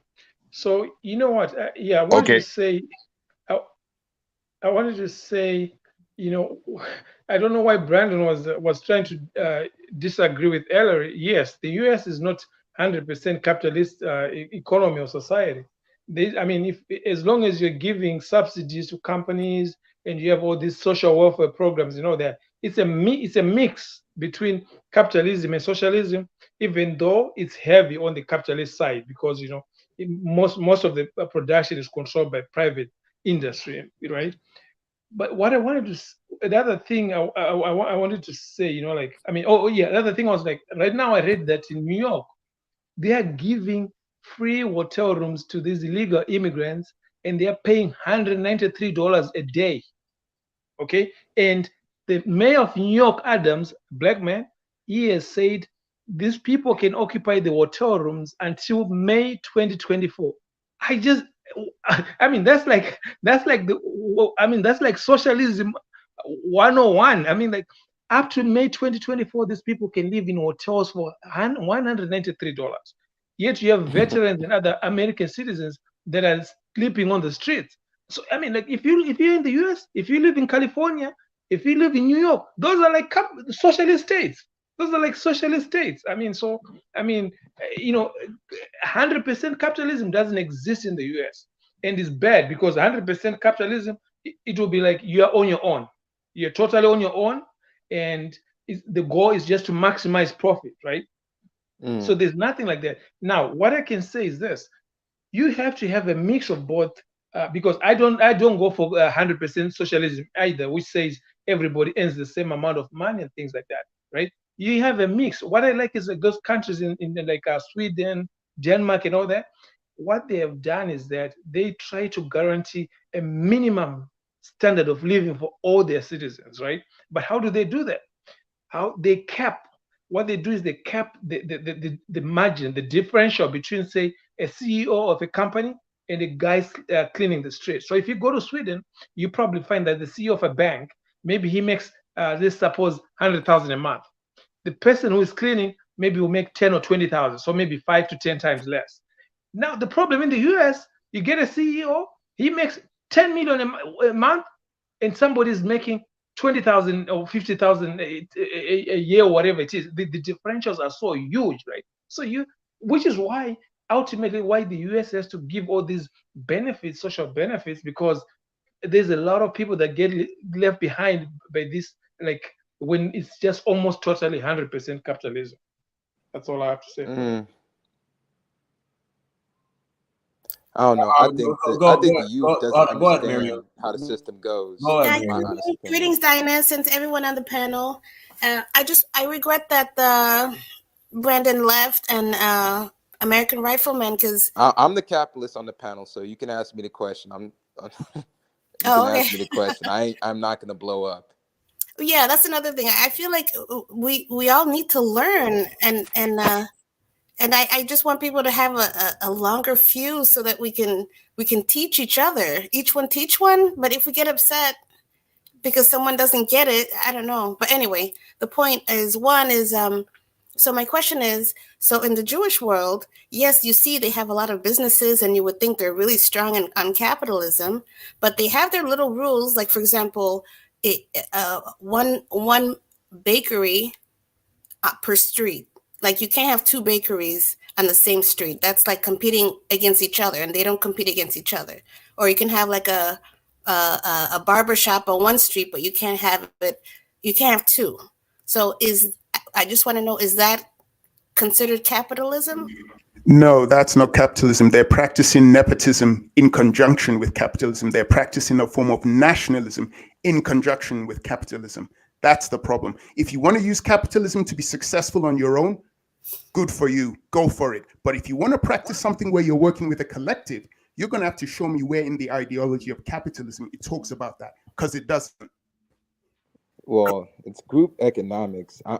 Here's where I'm going to give you a capitalist stance. It's group economics. It's literally them keeping it very cultured.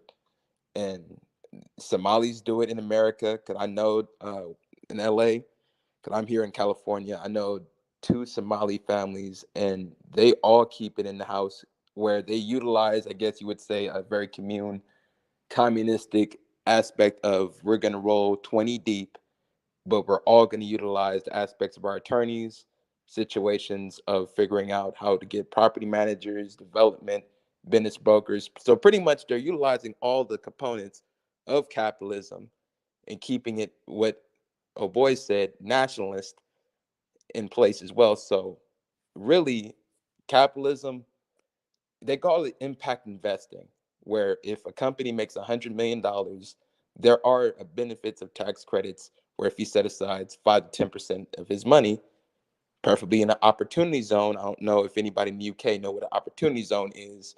That can lead to a situation of a 10-year tax abatement if you build up and repair your own communities. So when it comes from that situation, foreigner immigrants, they come to America and they understand that they don't have a credit system like we do. They get informed. They have people, they literally pay to play. Like if you got 10 people that can be able to commingle the money, they can be able to hire the best attorneys in the country and leverage buffers. So, I'm not against that. So I don't know if O'Boy said 100% capitalist. Nah, only thing you really need to understand with capitalism is the 4 Ps: product, promotion, placement, and production. Yeah, but yes, brother, it's not all that. Yes, that is the means of production. But like what the sister asked you is whether there was capitalism. Well, it's a hybrid. I answered it. Yeah, but guys, can I jump in here real quick? Wait a second. I just want to say something, okay? When you say that you don't want another bakery on the street, or you discourage another bakery on the street, that's no longer capitalism, because capitalism is about competition. Okay, it's about competition to drive prices down. So when you just like look, another thing, like there is always a hybrid, right? If you look at the Muslim countries, they do not charge interest on loans. Okay, but they are not socialist countries per se. There is interest is not allowed with the Arab banks. If you guys know about Arabs and the Muslim whatever religion, they do not charge interest. Okay, so there is always, people always adapt to fit their societies. So there was another brother who was asking, can Africans develop their own model? Yeah, oh yes, we can. The only reason why we think we can't is because we don't have confidence, right? We have to adapt what we know to fit what your ethos or your culture or your norms which is what the Arabs did, and they say, hey, we don't charge interest on loans. That's not allowed. So how do they make money? What do you mean? How do they make money? How do they make money on a loan? They must make money off of taking equity off the project. That's how do they make money if they don't charge interest on the loan? Interest and 2% points on the loan. It has to be something. I have to take 20% equity. There's no way you're gonna loan somebody $100,000, charge no interest, and then they give you the $100,000 back. That doesn't make any sense. Without getting. Well, are you speaking about Jews? Are you speaking about Jews specifically? He's speaking about. Arab. He said in the Arab banks don't charge. Man, look. Well, they don't. I don't know about Arabs, but I know Jews do not charge themselves when they do commerce and business with each other. They don't charge themselves interest. Listen, bro, I work in New York. I'm a banker in New York. I work in New York. I live in New York, born and raised. Listen, I work as a banker in New York. I see Jews every single day, and I just want to say a few things, and then I'll hop off. First and foremost, we got to stop comparing people to Jews. The Jews, there are banks in New York owned by Jews where they won't even have a conversation with you unless you have $100 million. First and point blank period. Yeah, the Jews. The Jews. Okay, let me finish. Shit, go ahead. Thank you. The Jews are on a whole different level. Don't even bring up the Jews when we're talking about black people in America. Don't even mention it. They're on a whole different level. Secondly, I heard someone say something about the Scandinavian countries and like Denmark. You also have to understand there's more people in New York City alone than there is in all of Scandinavia, Denmark, Norway, Sweden, whatever. There's more people in New York City alone than all those countries. And those countries mainly have a homogeneous society. They don't have a bunch of immigrants where they disagree politically.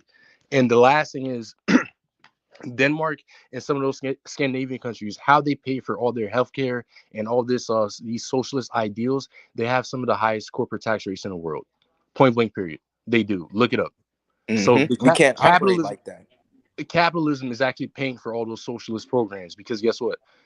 Someone has to make money. That's how you pay for free, quote unquote, free healthcare, free this, free that. It's coming from somewhere. Nothing's free. Thank you, Jay Dolo. Thank you, Jay Dolo. Right. I just want to say, as someone who studied economics, I just have to. You guys are talking about a bunch of fairy tales. You guys are talking about a bunch of fairy tales. We all studied economics. There's nothing new. Listen, it's called social welfare capitalism. Okay, it's called social welfare capitalism. Who's paying for social programs? Wait a second. Where's the money coming from? The government is paying for that. Where does the government get their money? They get it from taxes. So who's paying taxes? Businesses. People who are producing. You work for a bank and you're asking basic questions. People who are productive are the ones paying the taxes to pay for all the free stuff. It's about how. Listen, it's about how the government decides to use the taxes that it get, right? No, it's about who's paying the taxes, not about how the government is never going to spend taxes in an efficient way. Wait a second. That's a fairy tale. Listen, the government can put regulations in place in terms of limits on say executive compensation, okay? Which is what when we had the banking crisis in the US, the Sarbanes-Oxley laws, they try to do that to make sure and they put in a lot of laws. Like for example, if you're a banker, right? If you're a banker generating loans and deposits and stuff like that, and all kind of products, they put in laws to say, hey, you don't get all your commissions upfront. They're going to be layered over a number of years or something like that. So you don't give bad loans or bad investment products and make a commission right away. Okay, I worked in banking too. So I mean, it doesn't really work like that. But what do you mean it doesn't work like that? It doesn't work like that. First of all, if you're getting approved for a loan, the bank has done their due diligence. They run credit, all types of credit checks. They if you have an account there, whatever bank accounts you have, they do their due diligence. They're not just going to give anybody a loan. That's not what I'm talking about, brother. Listen carefully. Listen carefully. That's not Moochie. Let me hear Jay Dolo. Right. I just want to ask you this, Mr. I guess your name is Moochie. I want to ask you this, right? So, what does do you know what the government does with the money you're paying in taxes? Can you account for what you pay in taxes? I know I pay a lot of money in taxes. Can you account for what the government is doing with your money? Listen, I deal with budget bills, man. I work in government budgeting, okay? So I know what the government does with taxes. They pay for programs, Medicare, they pay for all this housing for poor people. The U.S. government all does kind that? of programs. Because the U.S. government, they pay for the military and all that. So what do you mean? What does the government use the taxes What does the government can you account for the amount of, I don't know if you live in the U.S. or not, but for the amount of taxes that you pay, I work for the U.S. government. You're asking me, but I live in the U.S. Okay, that's fine. About? For what you paid in taxes, I'm not sure how much you pay. I don't care. There's a new. Doesn't matter how much you pay in taxes. What are you talking about? Man, let Jay Dolo get to the point. Like you argue him down, so you don't get the point. Can you answer the question, bro? For how much you made and how much you paid in taxes, can you get an itemized bill of where your taxes are going, of exactly how much money in your taxes the government is spending and where it's going? I just want to answer that. Can I answer you? Go ahead. Okay. There's what's called a budget bill. The U.S. passes a budget. I'm talking about you in particular. Wait a second, let me answer, okay? On September 30, the government passes a budget bill, okay? That is going through Congress and Senate, and that's the same process happens in all the states. Okay, there's a bill that's passed and which has got all the budget for the fiscal year, and you can see how much is in the budget. That's where the taxes go. You can look at the revenues that the government receives the taxes that they get, and what they're paying for that fiscal year. That's why you either end up. J Dub, I don't think he answered your question. Am I wrong? He didn't. No. He didn't. Yeah, he didn't What do you mean? Let me ask him again. He didn't. Maybe he didn't hear me. I said, for you personally, for the amount of money that you personally paid in taxes, can you get an itemized bill to know where every dollar is going, where the government is spending your money? Brother, you know what? You don't sound. You know what? I'm sorry. You said you work in banking, but you don't sound logical. How do you think that out of $300-something million, the government is going to give you a bill to say 5 cents of your money went to defense? 6 cents went to the federal road. Not the federal government. Even the state government, even your state taxes. Can they?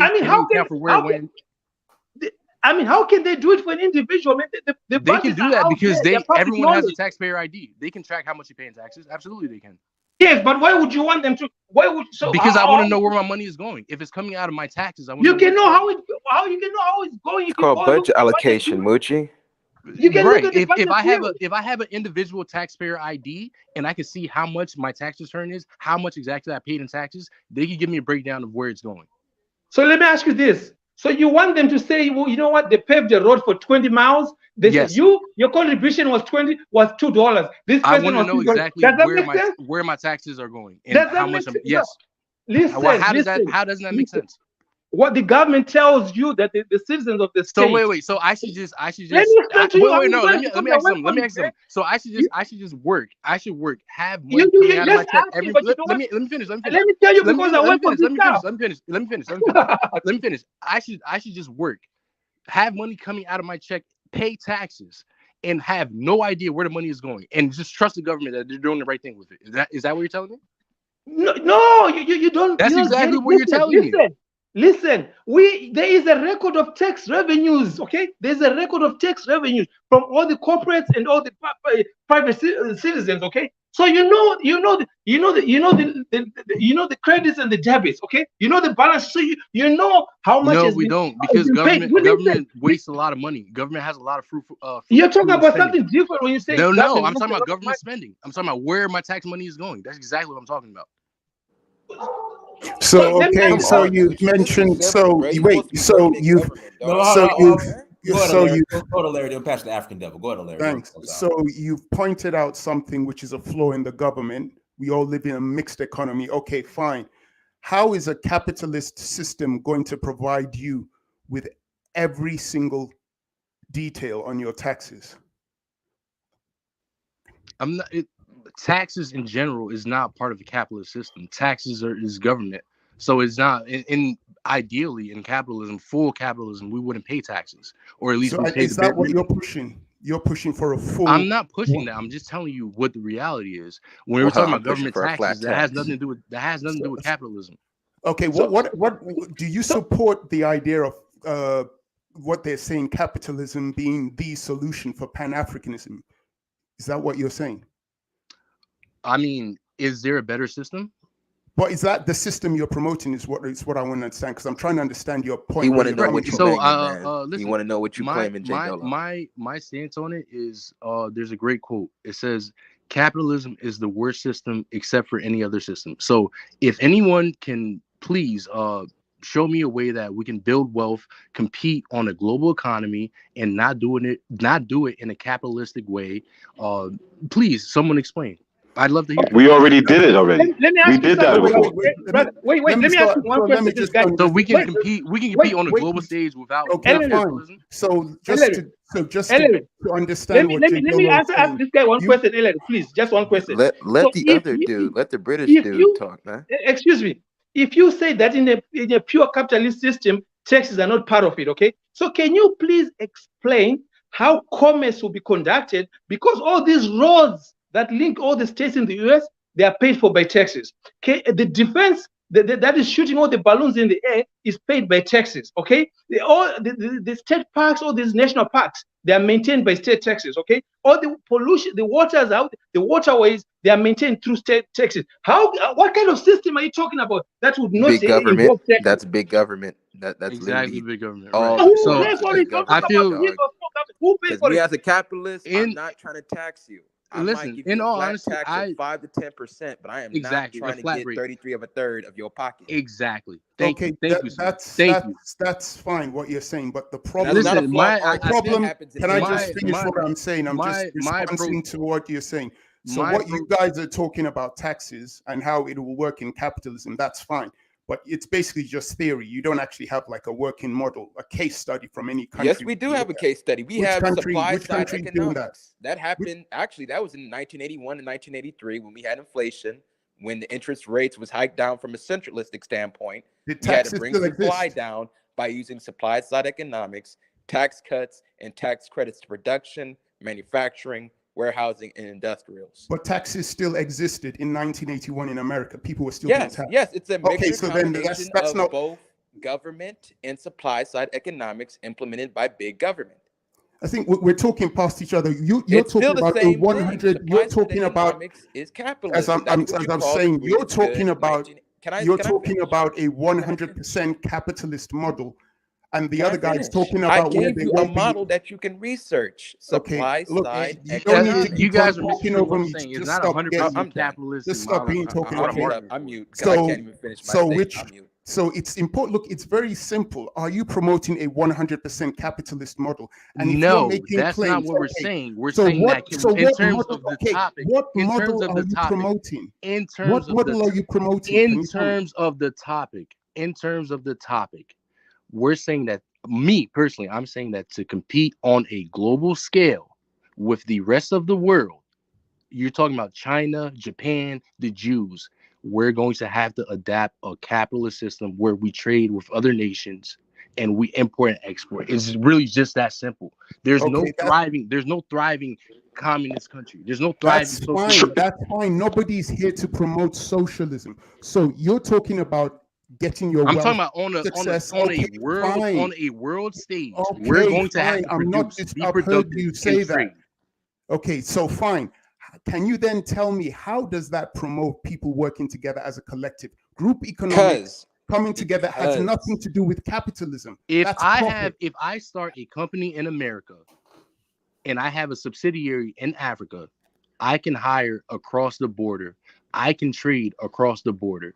I can open connections across the border. I can open not across the border, across the ocean. I can open up an entire network to Western Africa. So I don't understand. Like what are we talking about? I'll make it easier. Jay Dolo's dollars I'll make it easier for you. Globally. The problem it can be leveraged to bring more labor. I'll just keep on talking. Like, what's the problem? So fine, you can open your subsidiary across the world. Fine. How are you going to get all of those people to work together as one from a nationalistic point of view? Because that's not capitalism. Because it's not how do wait. So wait. Purpose of call center. I want to ask them this: How do multinational corporations get people to work together across seas? Multi-corporations come together. When they come together to increase their profit and their profit. No, that's not. Ask me a question and now you're talking over me. It's like you're deliberately just talking over. Okay, I'm just going to keep talking since you're going to be rude. Listen to what I'm saying. The reason why their profit margin for the company and for the shareholders.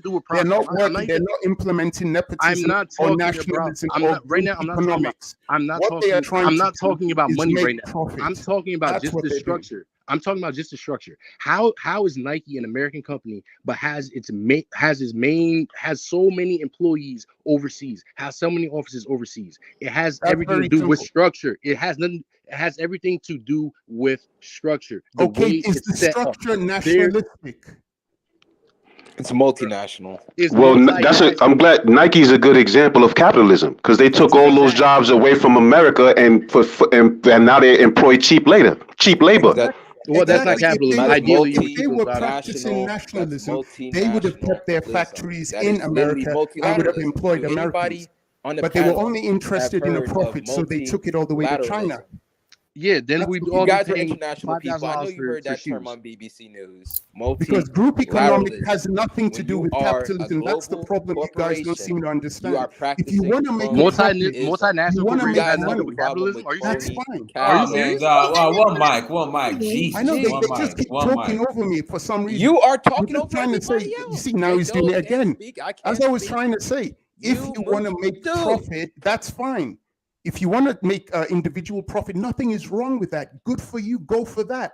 But the whole idea of bringing people together through group economics, through collectivism, that has nothing to do So with wait. Let me ask you this. capitalism. Let me ask you, Illyri, right? So if Do it's you only about understand individual, that though? if it's only Because about individual, how are you if gonna it's have your only, own listen, system without your own currency? right? If it's That's only what I'm about gonna individual ask. profits, how come there's like, let's say JP Morgan is a perfect example. JP Morgan has offices in many countries. A lot of those people who work for JP Morgan in those places are rich. They are wealthy because they work for JP Morgan. It's not just about individual profit. It's about expanding your operations to a bigger market. That's the whole thing. If there's nobody, listen. The whole point is to make profit, even if you expand. You're not Yeah, doing but it for in nationalistic making purposes. profit, you're employing people. You're improving lives. Yes, that's You're bringing fine. up the living Nobody is standard. That's the arguing entire point. against That's that. what we're saying. It's like you're not listening. Nobody is arguing against that. If you want to make a profit, good. If you want to employ loads of people, that's good. But Yes, that does that's not increasing the living standard. Can I finish, please? That does not automatically equate to group or nationalistic economics. Nationalism, nepotism is a completely different ideology. You're taking capitalism and then you're grabbing other ideologies and you're trying to shoehorn it into capitalism. So wait, let me ask you this, right? So me as a Liberian who grew up in the States, if I start a company in America and want to open a subsidiary in Liberia and employ a bunch of Liberians, is that a bad thing? Is that not nationalism? Is that not, like, what are we talking about? Nobody, Is that a bad you're thing? not If he listening. takes It's out like $1 million nobody said that of is the- a can I say bad this? thing. Can I say this? If If you he want to takes open $1 your million business in America from the and in Liberia, go for it. That's good. That's a good But the question. moment you start Can I, saying, yeah, let me hear the what? Let me hear Miriam. Then we'll pass it to Damian Lamar. Go ahead, Miriam. Yes, one second.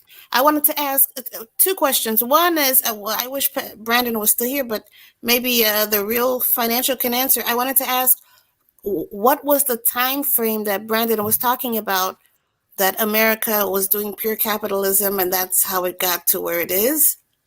And then I wanted to say Dolo. Well, he said when America was created, when America was created, that's what he said.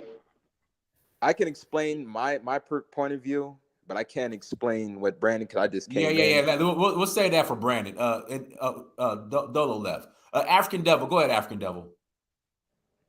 Unmute yourself. Okay. I want to say to start, and I'll keep this very brief. I am nobody's enemy here. Please do not cut me off. I will cease speaking if I am interjected upon. I will cease speaking immediately and remove myself. Essentially, though, yes, to answer the question that I saw on the title of the video, socialist, communists, yeah, they're ruining Pan-Africanism, or at least the reputation among Black people in the modern world of Pan-Africanism. And I would say that communism, capitalism, they're two naturally occurring elements. They're not like exclusive. They don't exist on their own. They're not standalone systems. It's cool that we have the ability to describe phenomena in life with words. Words are symbols, but we're using words that somebody else used to describe what they observed. So I always like to say, from what I can tell, I've never seen pure capitalism or communism. But in the context of what we're talking about, Pan-Africanism, Garveyism, what have you, nation building, what have you, we're just going to have to remember Malcolm X by any means necessary. It's just whatever tools are available to you, you use them to the best of your ability and as organized of a fashion as possible. A big reason why a lot of Black people is not really jacking the Pan-Africanism thing is because they're not seeing any proof. The 5%ers always talk about showing and proving. You're just going to have to prove it. If you're a Marxist, you're going to have to prove that you can make what you're talking about work for and bring the goal that you're trying to reach to life. And so if you're trying to get people to fold under a Marxist, and I believe Marx was a white European, if you're trying to bring them to fold like a bunch of brown skinned people under that fold, you're going to have to show them Your example of Marxism, same thing with a capitalist. I'm not a proven economist. I'm not a proven capitalist. And as much as me personally, that I will feel comfortable telling people like this system works well and it's gonna work perfectly on its own for me and you and the rest of us. I would just say for what we're trying to do, which is what we're talking about, Pan-Africanism, nation building, is gonna require, yes, it's gonna require, like the African quote says, if you want to go fast, you go alone. If you want to go far, you go together. So it's going to require a little bit of both. It's going to require some enterprising. It's going to require that you capitalize on the things that you have at your disposal. But then it's also going to require, like everybody's been talking about, nepotism. You're not going to tax your baby. If you have a baby, you're not going to keep a tab and accurate accounting of every expense that your baby owes you all the way up until they're able to work, and then give them a bill and say, you owe me $600,000. You're not a pure capitalist, but you will give them that opportunity to live rent-free, to eat for free, to get all types of advantages. And you're sharing. Sometimes you take, other times you give. But either way, it's just what's the goal? If the goal is bringing the people together, there's going to be cooperative economics. There's going to be Ujamaa in there. There's going to be Kuji Chagalia, self-determination. There's going to be a lot of that in there. But you got to be ambidextrous. You can't be so narrow-minded that you like, it's only one or the other. It's like, we're going to be in this discussion until an African Karl Marx pops up, some type of philosophical or political genius pops up and gives us another term. Are we gonna, it's like, are we using Ubuntuism? Like, it's cool, but the Pan-Africanists that are pushing like the Marxism and all of that stuff, yes, until they come with some type of system, like I said, Ubuntuism or it's Kwanzaa, whatever, and they can show and prove and have an impact and people are with it, then it's going to keep paling in comparison to what we now know as modern capitalism. But either way, I don't think our eyes are on the prize when we're arguing about these two systems. I think it's legomachy. We just arguing over words.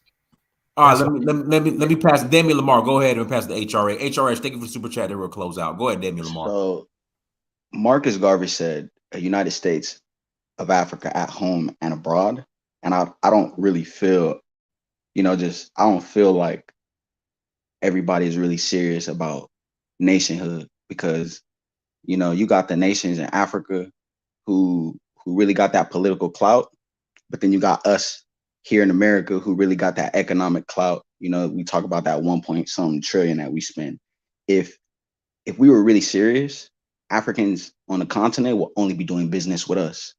And then if we were really serious here in America, we would already stand up and be like, look, we need a nation, we need a military. I'm not talking like religious organizations, like political organizations. I'm talking like a real nation. And then we could begin that process of initiating the United States of Africa, because Marcus Garvey came here to the United States.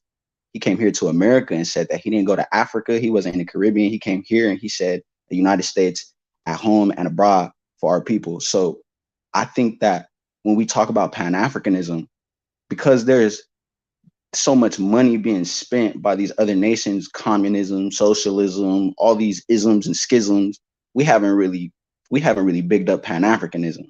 So like everybody is talking about nationhood, but what is the first step to get us there?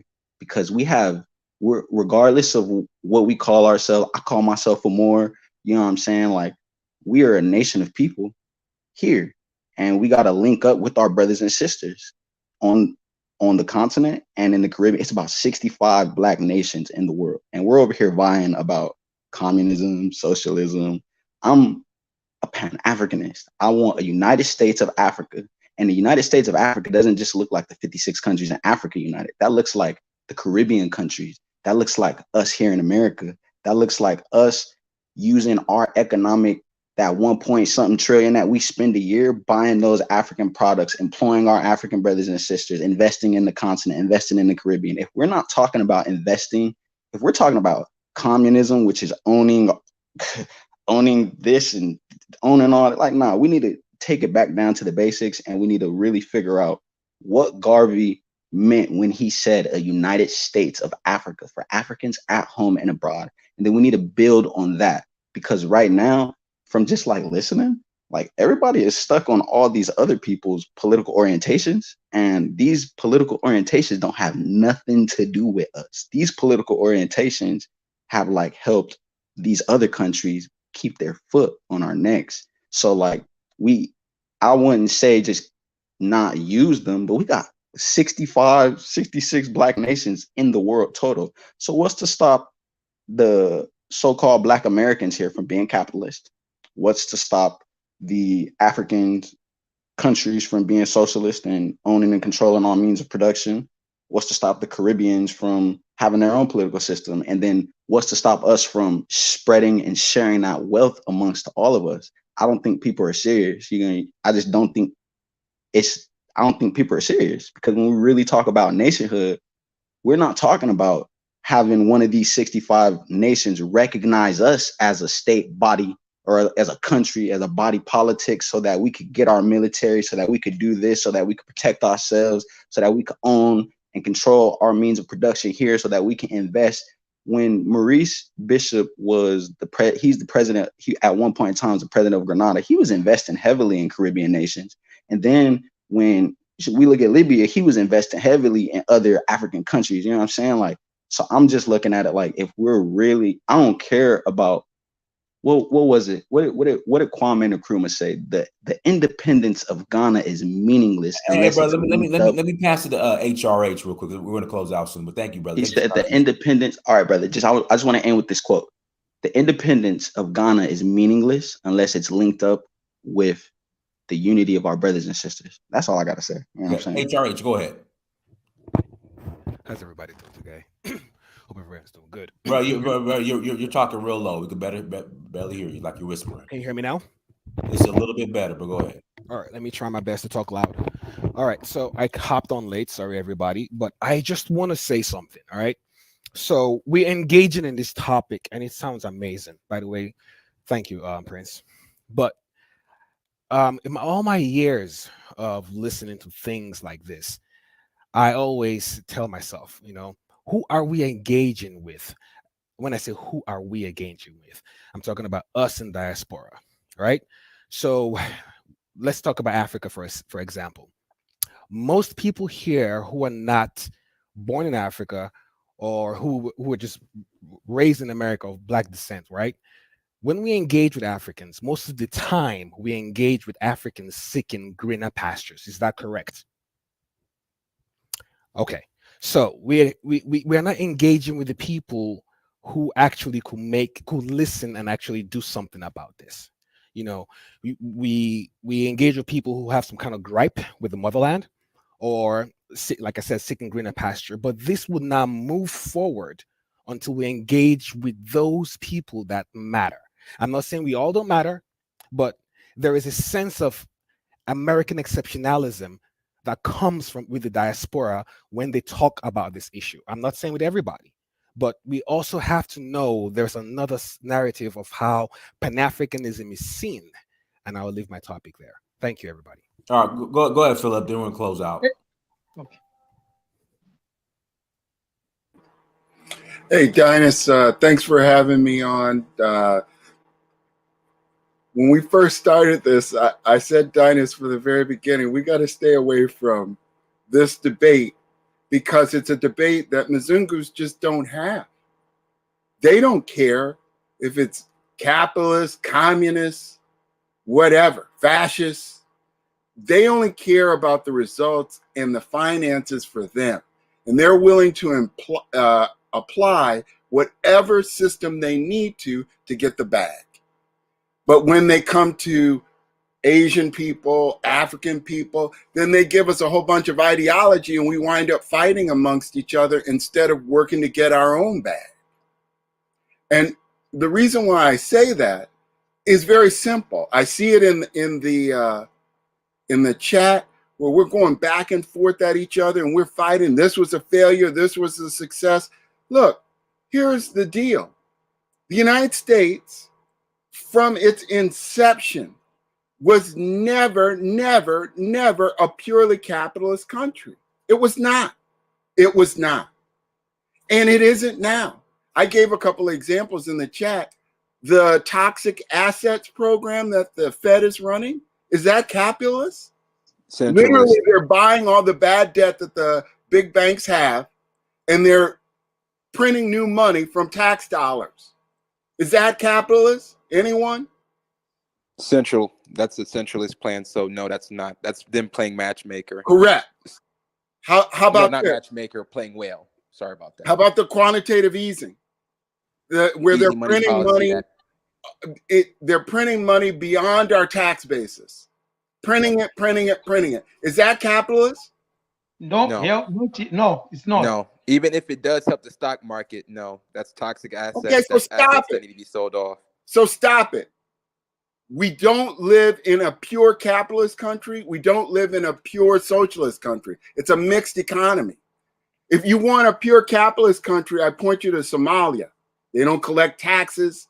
They are a state that doesn't have a complete central government control of all of its territory. You want that? You want no roads, no running water? You want that? Anybody want that? Where were you, Philip, when somebody was trying to suggest that taxes are not needed? And Brandon was going on about the US is a 100% capitalist system. You know, it's good to have people with knowledge speaking about this stuff, you know? No, Yes. it was mentioned to Brandon. was a He little just nuanced chose in to that shout mention, over but okay. people and abuse people. I mentioned the fact that we were mixed, but people. Oh, just and he ignored did, that. and you know, Ellen, he actually ended up agreeing with you at some point. I think what he did is he went on the internet and he research, you know, he did his quick research because he hasn't studied about this stuff. And he was like, oh yeah, we are a mixed economy. So he tells you like, oh, you know what? This guy is learning as he goes and then changing his position because he actually doesn't know What what do you the hell mean? he's talking What do you mean Look, changing position? I'm just agreeing with Philip because he's right. No, I'm not talking about you. I'm $7 talking trillion about Brandon. of quantitative easing is I'm talking centralism. about Brandon, brother. I'm talking about Brandon. He was disagreeing All with right, Ellen. let Philip finish. Let Philip finish. Go ahead, Yeah, Philip. yeah. Listen, Dynast knows I love Brandon. I love Dynast. I love all you guys. This is why we have the conversation. But I've also said to Dynast and Brandon, we cannot talk about this. This is a waste of time. And the reason why it's a waste of time is because we need to come up with our own system. I think Mucci was saying it, Aliri was saying it. We have to come up with our own system. The Chinese looked at the two things that were on the table and they call it communism. But what it really is a reworking of their clan system with a communist title to it. So, you know, the Chinese were organized into clans. You've often heard them where they organize by last name, and those last names were clans. And then that was given to like the equivalent of a vassal. And then that was, so the vassal state now is the Communist Party, and the president is the emperor. It's basically their old system, just reworked in modern ways. That's what it is. And that's why it doesn't look like the Russian model. It doesn't look like the Cuban model. It's their own freaking thing. And what Black diaspora and Black continentals need to come up with is their own thing based on our values, based on what we believe in, that it can be a combination of whatever. Mucci, you were going this direction. I was trying to tell them that you can have a hybrid based on your own values and ethos, right? For example, okay, you get oil companies in the West that sell oil and all that, right? But you go to Saudi Arabia and all these Middle Eastern countries, they give a check to their citizens, correct, right? Based on the revenues from their oil, kind of like what they're doing in Alaska. So the thing is, Mucci, let me hop in there for a second. Libya was giving checks, right? Libya was giving checks. Yep. They were giving apartments. Let me tell you something. Libya, I wanted to say this. Libya is one of those countries that was called the Green Revolution by Muammar Gaddafi, right? What they were doing was a hybrid, but mostly on the socialist side. But guess what? They were giving apartments. When you get married, when you graduate from university, they were getting free apartments. And you can't tell me a system like that is not good. Whatever name you call one of it. the wealthiest countries in Africa. But look, all I'm trying to say is it doesn't matter what we choose, but it has to reflect our values as Africans so we can get the bag. And unfortunately, we wind up labeling it one thing or another, and we start fighting and we don't get anywhere.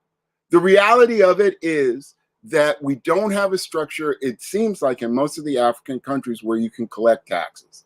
And part of the reason why you can't do that is because you don't have your title and your zoning stuff together.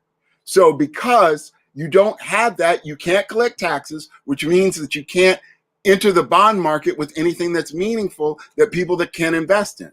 In the United States, Black America, look, we've got huge problems of we don't have institutions in our community. We don't have Black banks. We don't have Black hospitals. Where are the Black doctors that were coming out of the HBCUs? I'm not talking about Africans that come to the United States and then represent us. I'm talking about the Black doctors that used to come out of Howard Medical School and then worked at Howard Hospital. Where are they? Where are our people? Where are the Black lawyers? I can tell you, because I went to law school, that there aren't more than 5 to 7 Black men in each law class, except maybe at an HBCU. I didn't go to an HBCU. But you know what? It's usually somewhere in the ballpark of 7 to 11 Black women and 5 to 7 Black men. So few that we know each other, the class that we graduated with, on a first name basis. Where are our people? Where are our institutions? I'll tell you where it is. We don't have any financial structure. We don't have it. We do not contribute enough to our own communities to build institutions. And so now we want to sit and debate whether we're capitalists or we're socialists. We're neither, because we don't have anything. We're not building anything. We don't own anything. We got 2% of our people, 2% of our commercial property that's owned by Blacks. Meaning 98% of the commercial property in the country is not owned by us. Where are Let me ask you something, Philip. Let me ask you something. Let him finish, man.